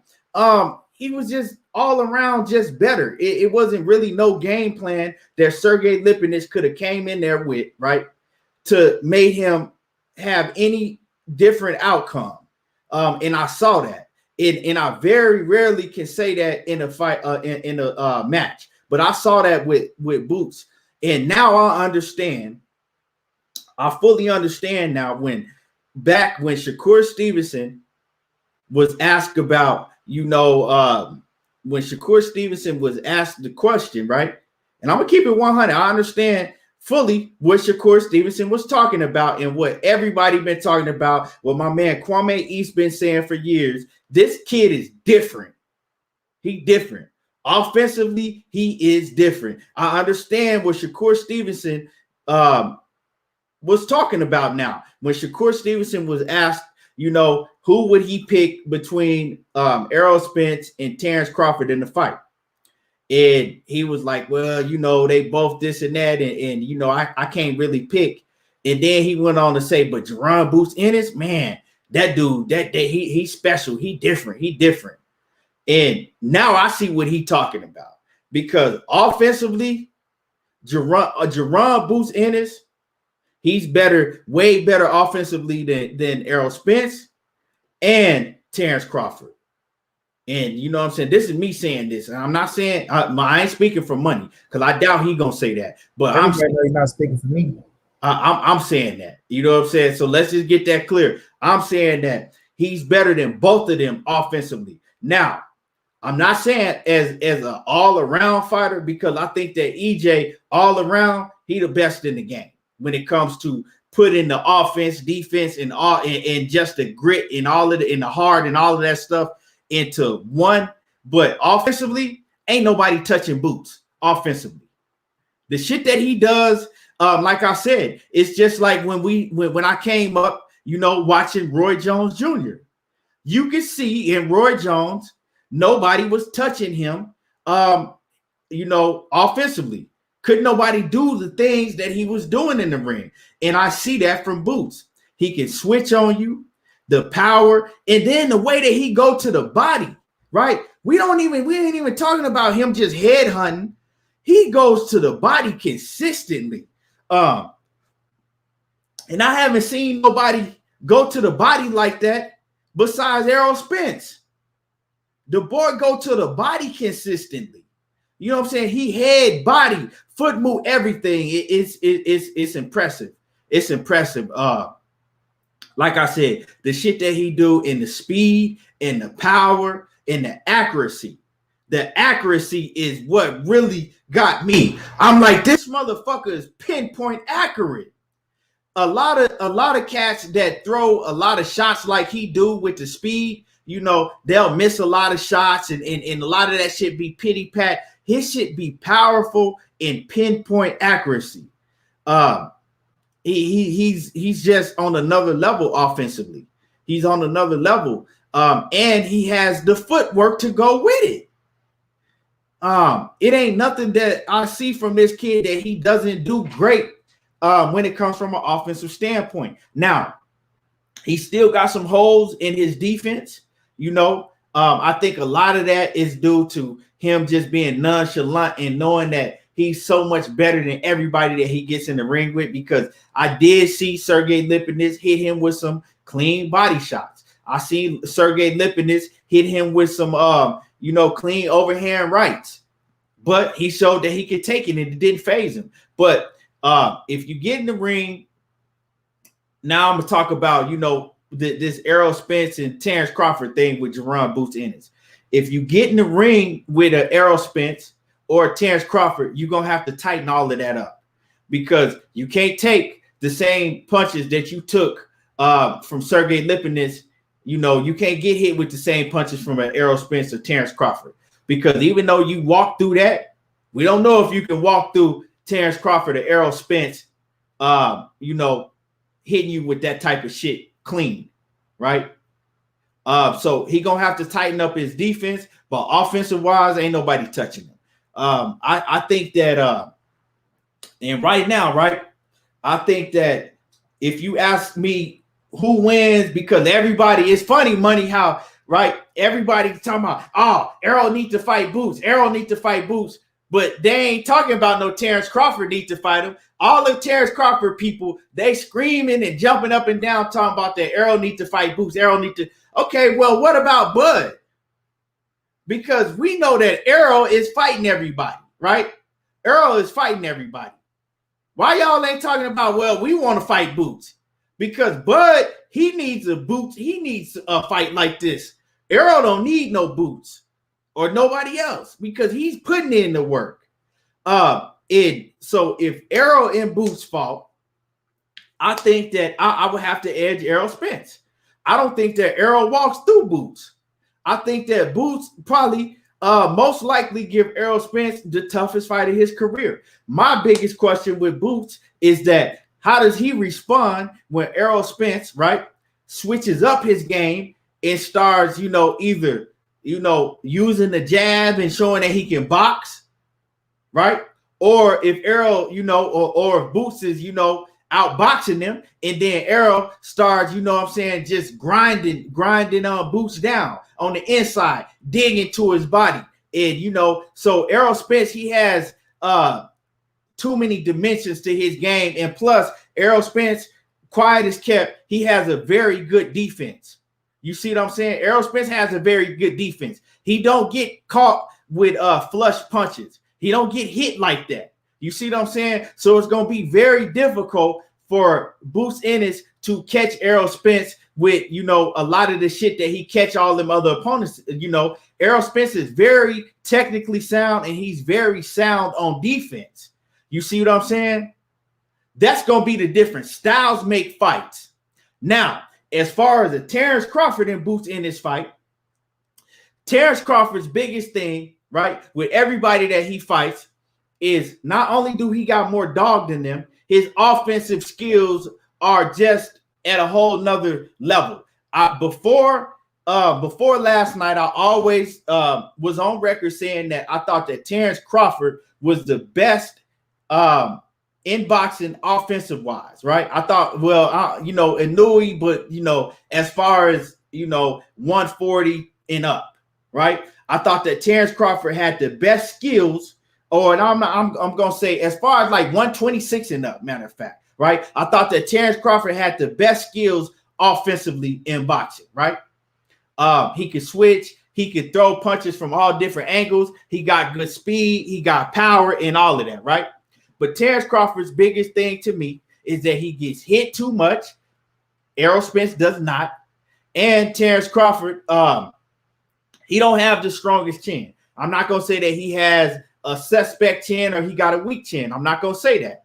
But he don't have the strongest chin. So Terence Crawford's offensive ability is always the big factor that he has over all his opponents.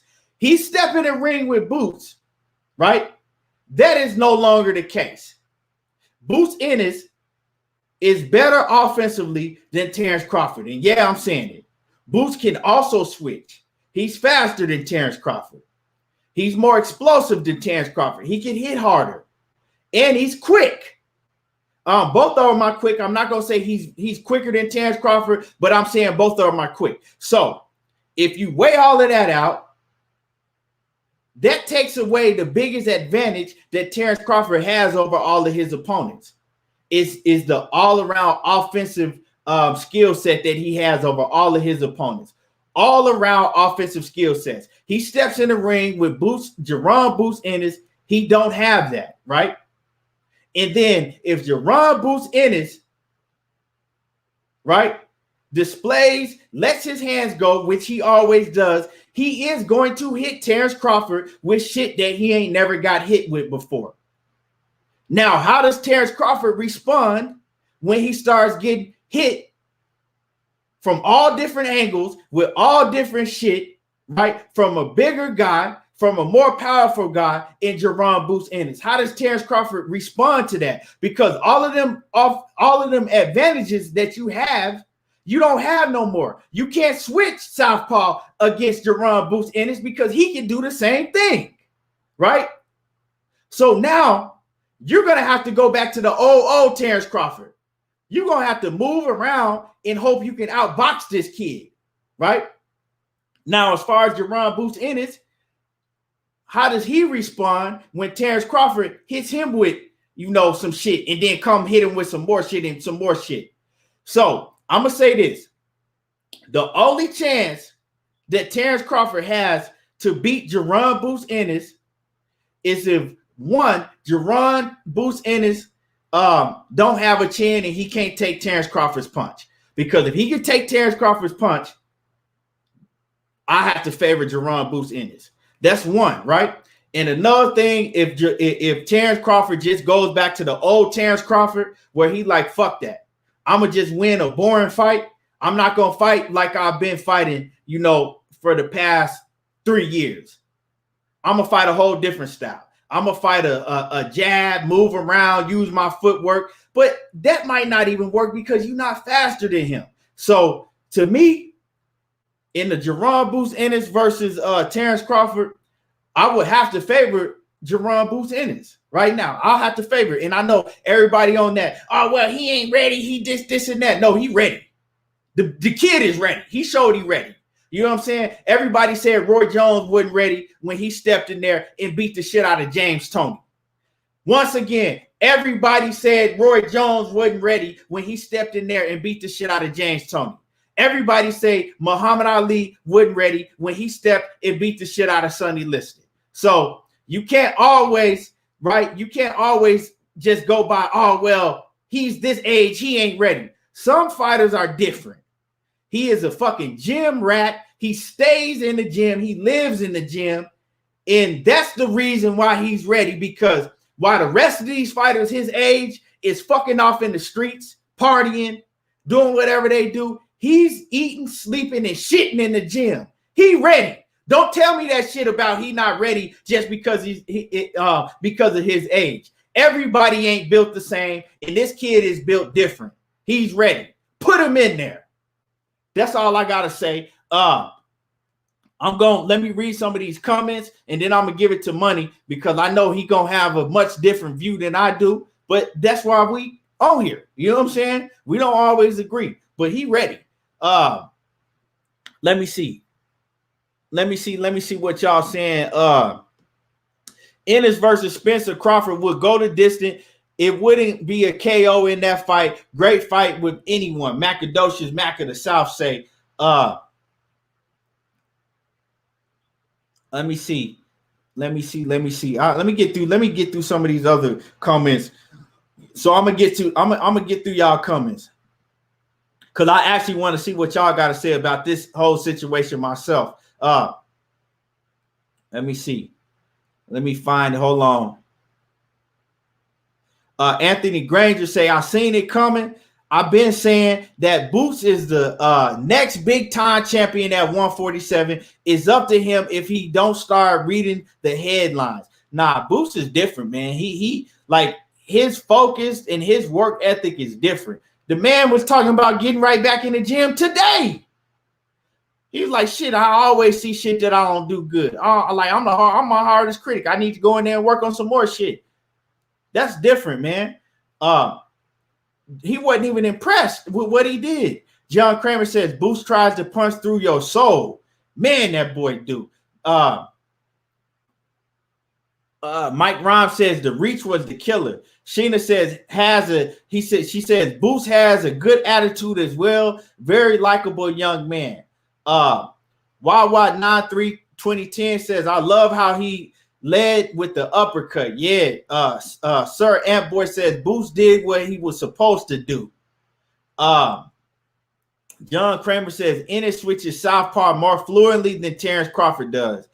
Wawa 93 says the big fish. General Long says, bro, you can look great when someone ain't punching back for real. I saw Sergey. We're not gonna do that. We're not gonna do that because Sergey Lipnets was trying his hardest. And I don't know if you don't follow boxing like that, but Sergey Lipnets ain't no fucking Rudy Poo. He ain't no walkthrough. And he was in there trying his hardest to fight, but he just couldn't. Boost was just too much. Sheena says, I read, KG says he fight inside like a real dog. John Kramer says bigger, faster, stronger, and younger. Mike Rhymes says Errol don't waste energy spinning around and jumping around in the ring. He knows the plan and gets the job done well in. KG says he landed like 15 straight power punches at one point. Macadocious, Mac of the South. Oh, I read that one already. Ready? Let me see. Wawa 93-2010. It says Errol is the best welterweight, hands down. Yeah, he the best. You got to take that from him. You got to show me he ain't the best. You know what I'm saying? I said I picked Errol, but I picked him over Bud because he just got too many advantages over Bud. I wouldn't bet on the fight now. I wouldn't, you know what I'm saying? I wouldn't put my money if Jeron, Boost, Ennis, and Bud fought each other. I wouldn't bet on the fight, and I wouldn't be shocked if Bud beat him. But if I sit down and I write out a piece of paper and I write all the advantages, I gotta pick Boots. But you know, it's not a landslide. It's you know, and I'm not saying I'm right. Let me see. KG say EJ outworks and hustles him. I don't know, because I don't know about the outwork part. I think he just got he grind him down. You know, he'll see EJ. He know he can adapt. He can adapt to any style. So you know what I'm saying. He'll figure out something. He'll figure it out. You know what I'm saying. I'm not gonna say that he outwork him because Boots, that motherfucker work at a high rate. Yeah. Macadocious Mac of the South said you ain't lying. Nobody mentioned Crawford. Yeah. They trying to put. Did you see all the Crawford people trying to put Boots off on Errol Spence? He needs to fight. Errol need to go fight him. Let's see if Errol gonna fight Boots. Well, why are you trying to put this man on another man when you have a fighter that y'all saying is the best in the world? I don't understand that. I would like to see Boots or I would like to see Errol Spence and Terence Crawford in the ring with him, just because I'm a fan of boxing and I want to see the best of the best. KG said Boots whoops Bud. I'm gonna keep saying it, and I'll put a bag on it on the folk in them. He said on folk in them, he could put a bag on that joint. Sheena says Bud gets reckless when he gets hit. Boots is more patient. Ben Israel said Boots stay with the little dogs. EJ will destroy. No, EJ will beat the brakes off Boots. I'm not gonna say all of that. You see, I ain't gonna just act like Errol Spence is gonna come in there and just fucking walk through him. Nah, we not gonna say that. You know what I'm saying? Let's just keep it 100. I you know what I'm saying? EJ, I'm rolling with EJ 150%, but I'm not finna say no shit like that. Wawa say respect to Lopez though. Let me see. And Noob says Errol scared to fight, but he definitely won't fight a bigger version of Bud. He said Errol scared to fight. Okay, yeah, all right. Anyway, Boots gonna be Ratchet Rabbit on his ass. He said Boots gonna be Ratchet Rabbit on his ass. John Kramer, let me see. EJ King, what's good with it? Let me see. Bud never gets in the ring with Ennis, not even for $100 million. Nah, Bud ain't getting in the ring with no Jaron Ennis, but that's a fight that'll never happen. Dark Side say neither would EJ. I think that EJ responded to all of this shit. I did see it, but I'm pretty sure Money saw it, so he gonna cook on that too. Boots gonna have to chase Ortiz and Conor Benn. Let me see. John Kramer says, my pops called me last night and said, Ennis, another Adrian Broner. He says, mind you, he come up through golden age of boxing. He said, he hung up the phone on him. Yeah, nah, ain't no another Adrian Broner. Adrian Broner couldn't do half of the shit that Boots is doing in the ring. Let me see. General Long says, man, I follow boxing, but let's be real. Sergey ain't did shit at 147. It was good step up fight, but Sergey balled up and no movement, just throwing a wild right. EJ Jab is going to throw Boots off. I don't know why we all of a sudden acting like Sergey Lipnets is just a fucking some kind of Rudy poop. D-Lo 404 Boxer says, Boots mentioned Errol himself, just like Virgil mentioned Crawford. They may as well give him a shot since soon they ain't fighting each other. Better sooner than later. Ain't neither one of them, Bud or Errol Spence. I'm going to just get this out the way real quick, and I'm going to give it to Money. Bud or Errol Spence ain't fighting Boots Ennis. But they look at it as, what's the point of either one of them fighting Boots Ennis? You know what I'm saying? They looking at it like that. It's just like when Errol Spence and fucking Garcia and all them was coming up, Floyd, and looking at Floyd Mayweather. Floyd Mayweather, when they was first coming up like that and hadn't fought nobody, Floyd Mayweather was looking at them like, fuck, I'm gonna fight them for. Where I'm gonna get out of that? You know what I'm saying? And I think Jaron Boots Ennis is in the same he in the same boat right now, you know. But as far as him and Virgil Ortiz, I would love to see that fight. That's a big ass fight for both of them. You know what I'm saying? That's the type of fights we need to be talking about. Him fighting Virgil Ortiz, because I like Virgil Ortiz a lot, but I think he'd be too much for Virgil Ortiz. And this is my first time saying it, because I always said before that Virgil Ortiz was fighting the better opposition. So people were saying Boots this and Boots that. I said, nah. I said Virgil Ortiz is fighting a better opposition. It's time for Boots to go show what he can do, right? And he did that with flying colors. And now I see that I would love to fight. It'll be a great fight because Virgil Ortiz is not going to fold to nobody. But I think that Boots got too much for him. You know, I would have to pick Boots in that fight. But go ahead, Money. Yeah, it was a hell of a performance by Boots. I ain't taking nothing away from him. He deserved all the praise that he get. And like I say, he put himself in position to say that he's inside the top 10. And if he get to fight with those dudes, I'm not gonna be pissed off at it. You know, he can hold his own. From that performance last night, he showed with his skill set that he can hold his own. Now, when Keon's saying he got the best offense in boxing, I gotta disagree. You know what I'm saying? He got a high offense.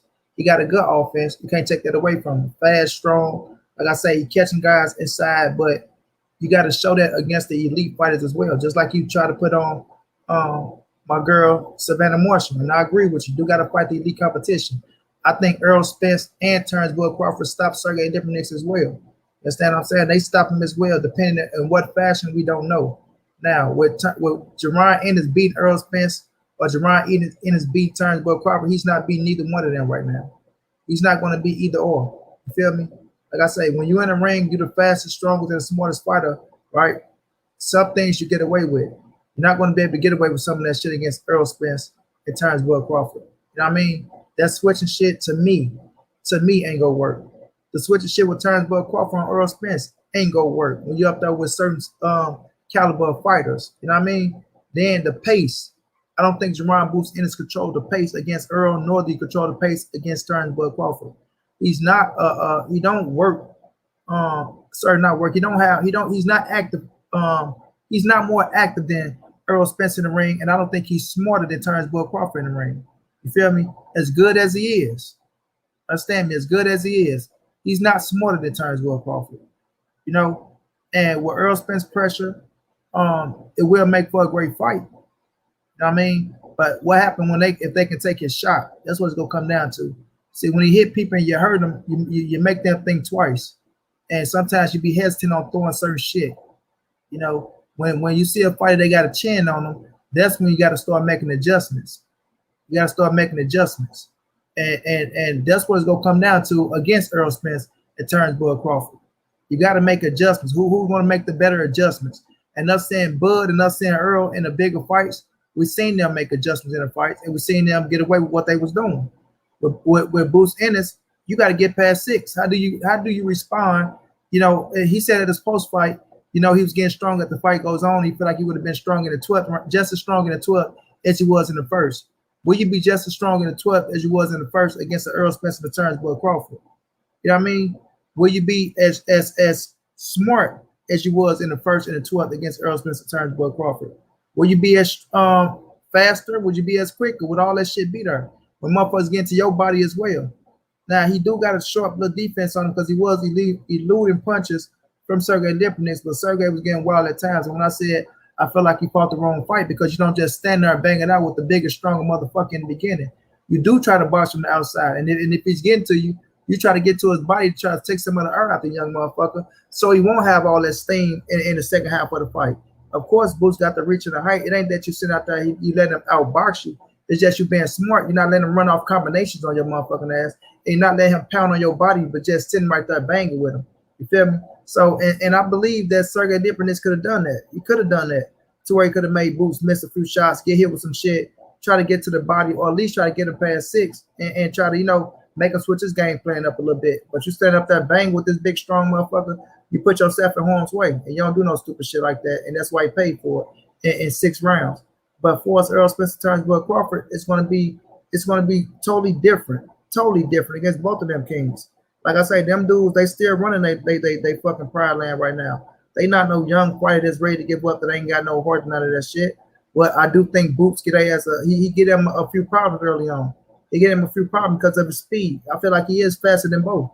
He's faster than both, but I feel like both got better timing. You know what I mean? And I feel like Crawford, that motherfucker can adapt. He can adapt. You know what I mean? He can make adjustments in the ring, and he can make adjustments quick. I seen somebody say Boots switch left and right better than Bud Crawford. I don't think so. You know what I mean? He did a little switching against Sergey Lipnets when he could, but he ain't really a switch hitter like that. You know, he could do both, but he was just showing his little skill set yesterday on Sergey Lipnets. You got to give him credit for it. But we've seen Bud do it multiple times, right? And we've seen Bud be successful, very successful. So when we're looking at Jeron Ennis and we're looking at him against a Bud Crawford and Errol Spence, it's going to be 2 different ball games, you know, man. 2 different ball games. I don't think he'd be either or right now. You know, but he damn sure get their ass around for their money. You feel me? But I just see right now, I just don't think when it get down to the going, I don't think he's smarter than Bud. I don't think he's more active than Errol. And I don't think he's more smarter than Errol neither. I mean, I don't think he's more smart than Errol neither. Errol do a lot of shit in there that people don't give him credit for. You know what I mean? So at the end of the day, it's a hell of a fight with both. No, he don't dog walk Bud, sir. And Bo, I'm sorry, bro. He don't dog walk Bud. Y'all got to start giving Bud a little bit more credit. You know what I mean? Yes, he do get hit when he bang it out, but with somebody like Boots, he go start trying to, you know, pick up on this shit as well. You know, y'all can say a little chinny and all that, this, that, and the third. When it comes down to it, I can't see Boots beat neither one of them dudes right now. I can't see it. You know, he go hold his own, like I keep saying. He's not beat either or right now. I just think the experience go play a part. You know what I mean? Experience go play a part. Yes, Bud got to know with Sergey Lipnets. That's his first top fighter that he's faced. And Lipnets is a hell of a fighter. He's a hell of a fighter. You know what I mean? But he ain't Sean Porter. He ain't Terence Crawford. He ain't Errol Spence. He ain't Keith Thurman. He ain't Danny Garcia. You know? So once you get up there with those guys, just like with Terence Crawford, everybody say, yeah, we see Bud's skill set, this and that. But we want to see him against a quality opponent. We want to see him against the top of the top and see if he can do the same to those people that he's been doing to his other opponents. Because even with Sergey Lipnets, I can't say Lipnets is a better fighter than, even though he's a former champion, than Jose Benavidez or what's my man name? Mean Machine, somebody like that. You feel me? So he got, like, if I'd have seen Sergey fight them dudes, and if you would have beat him at 147, I'd have gave him his credit. But I can't really say if his level is above their level, because I got Errol Spence and Terence Crawford stopping Sergey Lipnets as well. So at the end of the day, man, look, Boots is coming. He's coming. And one thing I like about Jaron Ennis is, like you said, if I don't get to fight with them dudes, I'm going to continue to stay active. I'm continue to control what I can control. And we all know, tables turn. Errol Spence is #1 cat right now. He was once in Jeron Boots in his position. You feel me? But you stay down, you continue to grind, you continue to do what you do. So when the haters and the naysayers try to discredit you, you know what I mean? Once you get to that spot, they can't do shit but give you your just due and your props. You know, if they being real about certain shit, you know, but Just stay down and keep doing what you're doing, bro. You ain't shit but 23 years of age. 23 years of age, 27-0 with 25 knockouts. He's in a great fucking position. Great position. Now he put himself in the top 10. Put himself in the top 10. You know, now Errol and Bud, that's the fight that needs to happen. I'm not talking about Boots Ennis fighting no Bud Crawford. I'm not talking about no Boots Ennis fighting no Errol Spence. I'm talking about Terence Bud Crawford and Errol Spence getting in that motherfucking ring for undisputed after their next fight. I don't want to see Boots fight no Earl. I want to see Boots fight no Crawford. I want to see Boots fight a Jamal James. I want to see Boots fight a motherfucking Cussio Clayton. Somebody around there that's in that top 10 range where he can put himself in position for a world title shot. You know what I mean? Beating Sergey Lipnets don't put you in a world title shot. It gets you one step closer, in my opinion. You know what I mean? Get you one step closer. So you just got to beat somebody in that top 10 range, beat the shit out of them. After Earl and Bud, if, I ain't going to say if, but I'm going to continue to say when, because I feel like that fight's going to happen. When they handle their business, and if Earl is successful, he's going to vacate the title and go to 54. But Bud is still going to be right there. So he will have a shot to fight Terence Bud Crawford, in my opinion, if Bud will accept the fight when Boots make himself a bigger household name and start pulling in the dollars. Because right now it's high risk, low reward. And those dudes are in position to where they got the right to say, well, we put ourselves here to fight each other for these dollars, in my opinion. You know what I'm saying? But they do need to fight each other. And that's the fight that I'm focusing on. Errol Spence versus Terence Bud Crawford.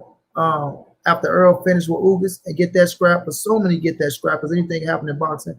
After Terence Bud Crawford fight whomever the fuck he fight, after that, there's only one fight at welterweight for me, and that's Errol Spence and Terence Bud Crawford. Everybody else can go fight each other. Boots can try to push for a Porter fight, which Porter say he ain't fighting him.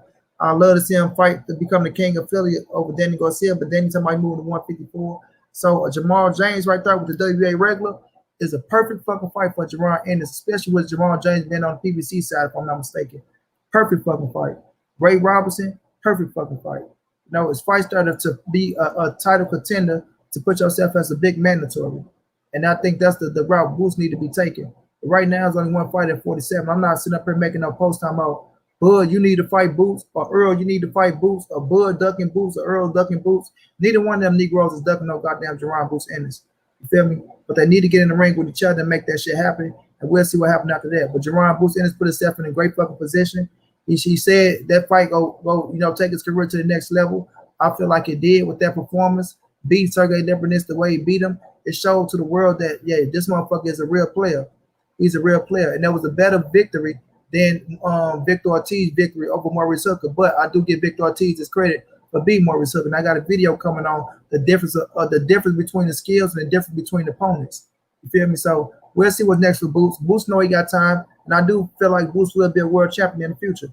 But right now, Earl or Bud ain't ducking no goddamn Boots. I'm not listening to all them stupid ass narratives that people put out, right? The truth is, Terence Bud Crawford and Errol Spence got bigger fish to fry, and it's each other. You know what I mean? It's each other. Go ahead, King. Yeah, I mean, you're right about that. You know, they got bigger fish to fry. They're not worried about no Boots Ennis right now. You know, they not. That's just the thing. We'll probably never see neither one of them fight Boots. You know, but we might see him, and we might see Earl and Boots fight, you know, a couple years from now. Because, you know, Earl going to move up to 154. And we see how big Boots is. You know, so we might see that fight. As far as the Terence Crawford and Boots, I don't think we'll never see that fight. We'll never see that fight. But like I said, I think that he is a great fight for all of them. Because, I mean, you know, because like I said, I'm standing on my square. The shit that he can do offensively, the shit that he does offensively, and I'm going to say it again, he is offensively better than Errol Spence and Terence Crawford. I'm not saying that he all around better. I'm saying that he's offensively, the shit that he does offensively, offensive-wise, they can't do. They can't do that, you know. And so he's better offensively. But, you know, we know that it takes much more than just, you know, great offensive skills to be, you know, the best in boxing. But yeah, man, I think that you know, ultimately he'll be a great fight. He's gonna be a great fight with anybody that he step in the ring with. He's gonna be a problem with anybody that he step in the ring with, including them, if they would ever step in the ring with him. You Let me know, tell you this, Keith. Sir Ambo, he's talking about 0-3 against you. I don't know what 0-3 you talking about. You never got up on the panel with me. So until you get up on the panel with me, I don't know what you're talking about, but I think you're living in the fantasy world, my brother. yeah, and like I said, I'm not a believer in just saying that, you know, this dude can beat him or this dude just because they got more experience. I'm not gonna say that because, like I said, some fighters are different. Some fighters mature faster than others. You know what I'm saying? And I think that Jeron Ennis is different. He different. You know, I wasn't a believer like that before. I'm a believer now because, and I know everybody like, oh well, Sergey Lipnets wasn't this and he wasn't that. Where Sergey Lipnets, he was enough. He was enough. And like I said, he was. If you could do all of that shit against Sergey Lipnets, all that shit that he was getting off, he made Sergey Lipnets look like that. I've never seen nobody make Sergey Lipnets look like he was a straight bomb. He made Sergey Lipnets look like he was a real, just like a tune-up.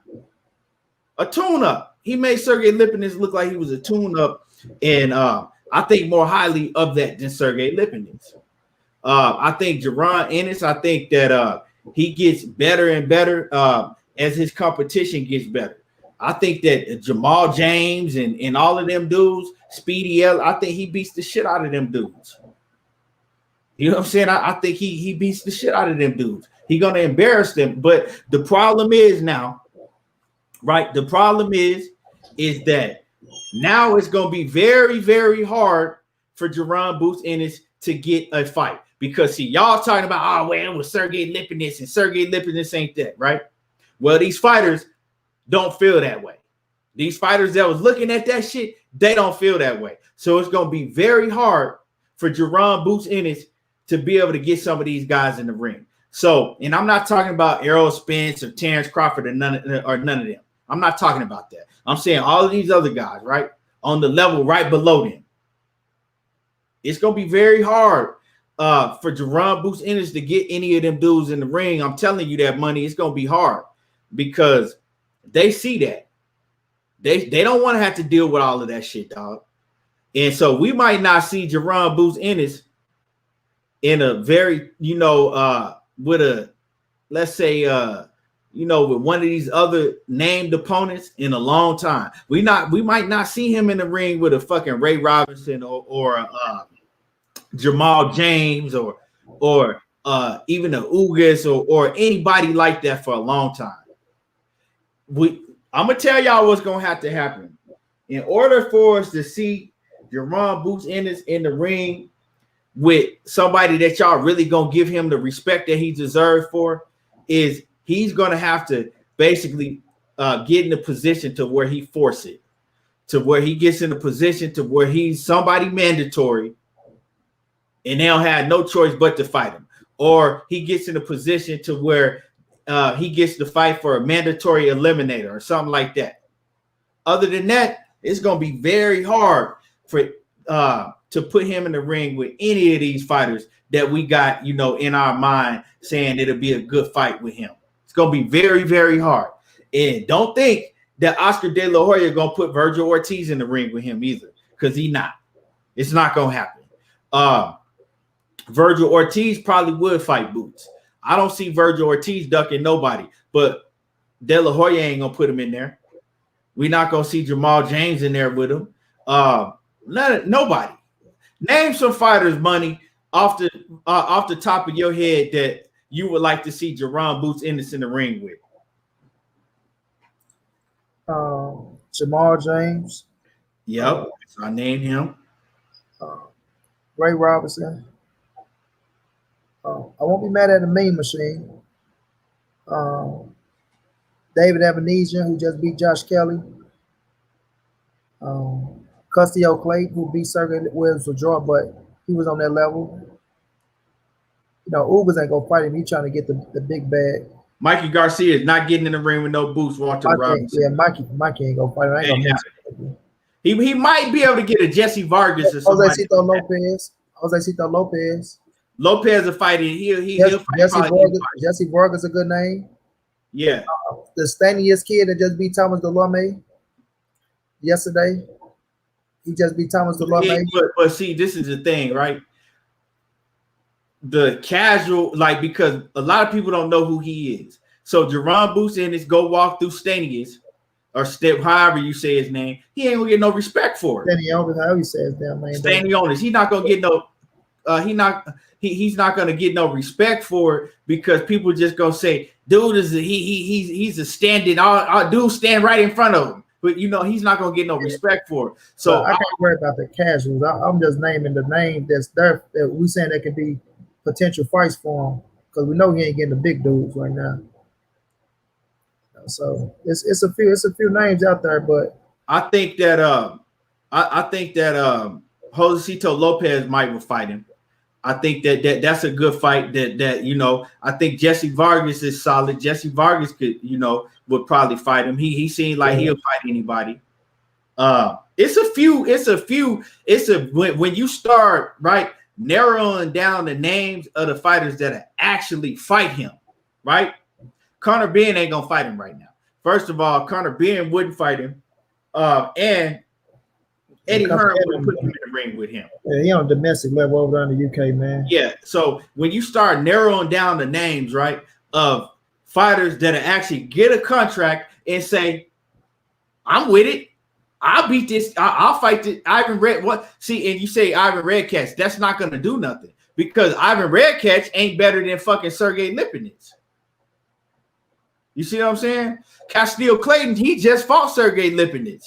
And, you know, that's not going to, like I'm saying, him going in there and beating the Ivan Redcatcher, Sergey Lipnets, we're not moving forward. We steady in the standstill because he go walk through them and beat the shit out of them.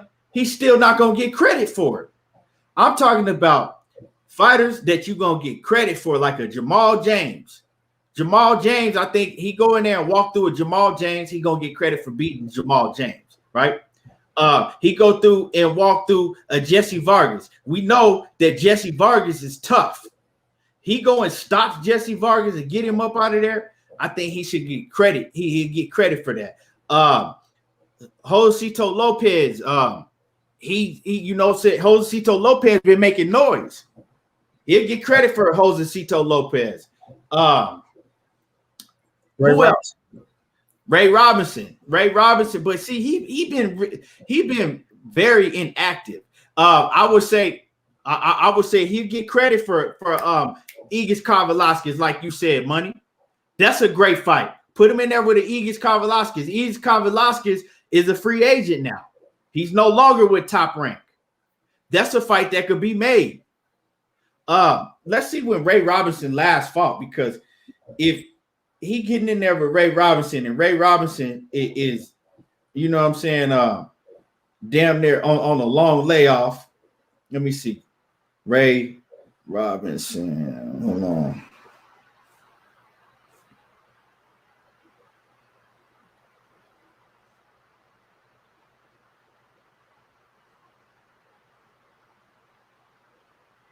June the 19th. He just fought? No, June 2019. Yeah, so Ray Robinson ain't fought since he fought Josh Kelly in 2019. Ray Robinson ain't fought in 2 years. So scratch him because he go out there and walk through Ray Robinson and fucking embarrass him and make him look stupid. All people gonna say, and we can't argue with people saying this, right? Is Ray Robinson ain't been active. Ray Robinson ain't fought in 2 years. That ain't the same Ray Robinson. So we gotta, you know, Igis Kavalaskis is a real good fight. You know what I'm saying? That's a solid fight. Ugis ain't gonna fight him. I would love to see that fight. You know, so I think this is what I think, right? I think that he needs one more good fight against, like I said, if he could walk through fucking Jamal James or Jesse Vargas or somebody, and Jesse Vargas ain't even been active. A lot of these motherfucking fighters ain't been active though. But if he could walk through somebody like, you know, let's just say a Jamal James, right? and look spectacular in doing it. A level of opponent or Igis Kavalaskis, that level of opponent. Immediately after that, then we need to be on Ugis Sean Porter because he at that level then. You know what I'm saying? If you walk through Jamal James or Igis Kavalaskis, it's on to bigger and better things. Now you really pick up on Sean Porter or Keith Thurman them neck. Huh? I say he'd be picking up the WBA regular from Jamal James. Right. And now you're in the same position that Errol Spence was in, right? When we was all calling for all of these guys to fight him and they didn't want to fight him and he had to go fight Kell Brook. Now you in that same position, right? You're in that same position. Barrios at 140 pounds. Barrios is at 140 pounds. It's a couple more names that cats named I've seen in the comments that's not 147-pound fighters earlier. So, yeah, bro, man, he right there. He touching the surface, but it's when is he going to get we know, like me, I know he going to be a breakout. I know he going to be a star at 147. I know he going to be a champion. The question is when and how long is it going to take? Because we dealt with this with Errol Spence. Errol Spence had to go a whole different route to get his shot because didn't nobody want to fight him. But Jeron Ennis is one fight away, is one solid fight away from the same position that Errol Spence was in. Because after one more solid fight, if Errol Spence, Terence Crawford, Sean Porter, Thurman, Ugis, all of them, if they all at 147 pounds, I'm calling all of them to fight Boots. All of them. Because like I said, Errol Spence was in the same position at one point in time. So I got to keep the same energy. He was in the same position. And I was doing the same thing with him. So I got to keep that same energy. One more solid fight. He showed out just like when Errol Spence went and showed out against Chris Algieri. Okay. He showed out. Everybody was, oh, wait, he still ain't. Leonard Bundu wasn't this, and he still need to Leonard Bundu this, right? He went out and showed you when he fought Chris Algieri and walked through him like he was fucking water, right? Now, we was like, okay, he there now. Anybody that's left in the 147-pound division got to see EJ now. Who is going to be? And I think Boots is almost there. He right there. So that's just how I feel about the situation, man. You can go ahead and get through some of the comments if you want to address some of them comments, Money. I've been looking at it. Ain't really been nothing addressed, but the dude talking about Boots is overrated. You crazy out your mind. I done seen your pound for pound list, so I already know what you talking about. But your list is your list. But don't never say Boots is underrated, man. Go on back over there and stick what you're talking about. Yeah. But I've been looking at the comments. There ain't really been nothing to address that was too crazy. Everybody really on the same page. Yeah, man. I think that, and like I said, man, the only fighter that I would be surprised, and I'm gonna keep it 100. The only fighter at 147 pounds that I would be surprised if everybody fought, right? The only fighter that I would be surprised to see Jeron Boots Ennis beat is Errol Spence. Anybody else, I wouldn't be surprised. Now, I wouldn't put my money up against Eric, but I wouldn't be surprised. And the reason I said I'll be surprised if he will beat somebody like Errol Spence is because Errol Spence, he just know how to win, man. He has multiple different ways that he can fight in the grit and everything. And like I said, all of that with the defense that he has. That's one big thing that I always say about Terence Crawford. He gets hit too flush too easily. Terence Crawford get hit too easily. Errol Spence don't. I think that's the biggest factor. But yeah. So yeah, Money. What else you got on that? Man, just boots. He coming, bro. I feel like I say, tables do turn, just like with Errol Spence. It's gonna take him some time. 23 years of age, but he got time. You feel me? He got time. And my man that was up there that said, Jeron Ennis, 23, 27, 25 knockouts. Errol Spence, 27, 21 knockouts. He's ready for anybody, but it's different because Errol Spence went on his fourth pay-per-view. He's the unified champion, right? He's the number one kid of the division, and the resume just totally different. Totally different. The checks are totally different. You feel me? So yeah, you can have that and you can do this, but it don't add up, homie. It don't add up. But Jeron Ennis, he on his way. He on his way, bro. I like his confidence. I like the way he think. He's not fit to sit around and wait for none of these motherfuckers. That's what impressed me. He ain't fit to sit around and wait for none of them. He calling them out, let them know he want the fights. If he get them or not, he'll continue to stay busy. He'll continue to stay working, stay in the gym, put in on hard work until his shot come. And when his shot come, I believe he gonna show up and show out. I like that. I like that about him. Don't just sit around and, oh man, I can't get these guys. I can't get them. So, now you stalling because they don't want to fight you. Nah, continue to make your own legacy. You got your name. It's popping. The world know who you is. I ain't gonna say the world know you is now, but you put the boxing world on notice. You know what I mean? Put the boxing world on notice with a hell of a performance. You feel me? And your time will come, chap. Your time will come. Jeron Ennis, you want to be undisputed. You feel me? And like that's in this perfect world. But looking at how things shaping up, we'll have a damn good shot to become undisputed. Looking at what's right there with him in this era, looking at the fighters he got to get through to become undisputed, and you just look at the overall class, besides Errol Spence Terence Crawford, I say he got a damn good shot. A damn good shot. I mean, people look at Virgil Ortiz as his toughest competition. It might be. We never know. They're both getting better and better. But right now, like I say, I had Virgil Ortiz fighting a better competition than Boots for us the resumes. But like I say, man, the skill level showed different with Boots and Sergey Lipnets and Virgil Ortiz and Maurice Hook. And I ain't saying a bad thing about Virgil Ortiz. But Jaron Ennis just showed a different upsize. And I'm going to call it how I see it. But Jeron Ennis, he on his way, bro. It's he gonna get his glory. He'll get his just due. He will be a world champion. He will be a world champion. As long as he stay healthy, stay grounded, stay humble, listen to his coach, and continue to walk like he talk it, the man will be a world champion in the future. Yeah, dog, man. I really want to see him fight Kavaliauskas. That's a real solid fight for me. You know what I'm saying? I like to go fight Egas. You know what I'm saying? Fight Green Machine. That's a hell of a fight right there. He walked through Green Machine like that, Hey, he walked through Green Machine like he water, man. That's gonna make a statement because we know that Green Machine gave Bud his toughest fight, one of his toughest fights. DJ, he said coming in from Detroit. But yeah, man. Shit, man. Like I said, this kid gonna be a problem, dog.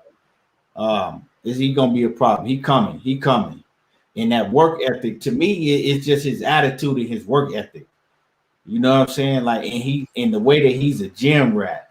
And Kwame Brown, man, Kwame East been talking about this shit for a long time, dog. He been talking about Jeron Ennis for a long time, because he was out there in the Philly area, so he know. And I'm gonna tell you like this: when all the other fighters talk about Jeron Ennis, the fighters that's been around him, what do they all say? What do they all say? They all talk about that he's on a different level, that he's just special. Even Danny Garcia said it. Look at all the skills that Shakur Stevenson has. And Shakur Stevenson is impressed by him. Talking about that he's just on a whole different level than anybody else he's seen. So that ain't these fighters, they ain't just saying that shit for no reason. Just like a lot of the fighters that's been around Bud, they wasn't just saying that shit for no reason. When Bud was coming up and fighters were saying that shit. So people, you know what I'm saying? They ain't just saying that shit for no reason. No, he earned his respect. That's for damn sure. You can't take that from him. I say, yeah, man, I'll always be calling Kwame East Kwame Brown. I told him I'm going to just change his name to Kwame Brown because I'll be calling his ass that all the time. motherfucker. But I don't want to do him like that because Kwame Brown was sorry as hell, dog. I remember I hated when the Lakers got him, man. That dude was sorry as hell. Man. But yeah, man. Anything else you touch on, Money? No, but I uppercut myself. Need to uppercut myself for saying that stupid ass comment. I seen that ignorant shit. Corny ass out of this. I'm like, nah. Great show. We touched on everything that we wanted to touch on. Yeah, man. Yeah, man. It's a lot to look forward to, man, in boxing. But it's just like, dog. It's like, man, we gotta talk about this shit. Ain't none of this shit gonna happen. It's like it's a few of this shit that we took. Very little of what we report on and talk about is actually gonna happen. That's the fucked up thing about the sport, man. Aunt Kit say Kale touched up Errol. Porter definitely hit him a lot. What you mean, Bud get hit easily, but Errol don't? Well, I mean, obviously, something wrong with your motherfucking eyes. You know what I'm saying? Something is wrong with your eyes, obviously. Well, anyway. Now Porter probably hit him more than anybody. Clean. You know what I'm saying? But has Bud been in the ring with a Sean Porter? Has Bud been in the ring with a Kell Brook in his prime? No. So the fighters that Bud Crawford is getting hit by is not near the same level as the fighters that Errol Spence is in the ring with. But I'm pretty sure you don't have that much common sense to see that. Mr. Shelton, what's good with it? But yeah, man. SWAT Text TX, what's happening with it? But yeah, man, we appreciate all of y'all for coming in the building, showing love. Man, what's your final words, man? Much love to everybody that came over, rocking out with us for the 2 hours and 21 minutes. Much respect. You feel me? Just man, Jaron Ennis, bro, he put on a hell of a performance and he put his name out there. I mean, he known now to like people already been knowing about it, but that performance did what he said, bro. It did put him on a different level. It did put him inside the top 10, and now he's a real player. He's a real player. Motherfuckers can't say, oh, prospect, none of that. He's a real title contender now. He's a challenger. So now all it takes for him to do is to beat one of these motherfuckers, even with the regular or somebody else, to put himself as a mandatory, and this shot coming. This shot coming at 23 years of age. You feel me? So shouts out to him, man. Shouts out to Joe Smith for becoming the world champion. Shouts out to Jeron Ennis for retaining his title. You know what I mean? And, you know, it was a hell of a night of fights last night, bro. I enjoyed all of it from beginning to the end. From beginning to the end, it was a hell of a night of fights, bro. Y'all come follow me on Monty Brown TV, right? My last stream shut down for 90 fucking days, but we appealed it. We'll see what they say. But none other than that, we'll continue to drop these videos, man. Y'all come support, show love. Follow me on Instagram at Monty_the writer. We'll continue to stream all the fights on Fridays and Saturdays. You feel me? And we'll keep pushing like that. No, make sure y'all follow me on Instagram though, Monty_the writer. You feel me? And y'all go follow my brother Knockout Boxing 86 TV as well. Showing some love. He grinding every day. You feel me? Grinding every day. Help get him to 1,000 subs. We appreciate y'all, man. Y'all know how we get down, bro. Big dog status. Yes, sir. Yes, sir. And like I said, appreciate everybody for tuning in. Y'all already know how I do. There you go, talking that boxing again. And I'm out.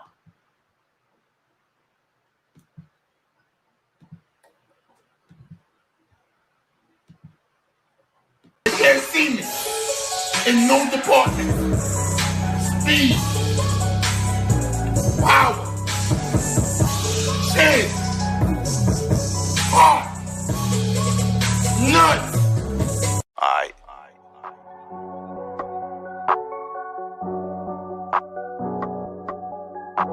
Spitting big facts and I'm cooking again. There you go talking that boxing again. Spitting big facts, cooking again. There you go talking that boxing again. Spitting big facts and I'm cooking again. There you go talking that boxing again. Spitting big facts, cooking again. There you go talking that boxing again. Spitting big facts and I'm cooking again. There you go talking that boxing again. Spitting big facts, cooking again. There you go talking that boxing again. Spitting big facts and I'm cooking again. There you go talking that boxing again. Spitting big facts and I'm cooking again. There you go talking that boxing again. Spitting big facts, cooking again. There you go talking that boxing again. Spitting big facts and I'm cooking again. There you go talking that boxing again. Talking big facts, I ain't tell no lies. Real talk like fight fan. Slap a troll with my right hand. Hit the like button, watch the replay. Want all the smoke like EJ. Fuck a troll, what he say. I bomb a nigga like Wilder, boy. Spray the thing, make shower, boy. Tyson Fury, you a coward, boy. Box a nigga like ego. Make you bow your head, take one knee like Kell Brook and Tim Tebow. Since the time that Lester been black and eyes like Debo. Like Debo?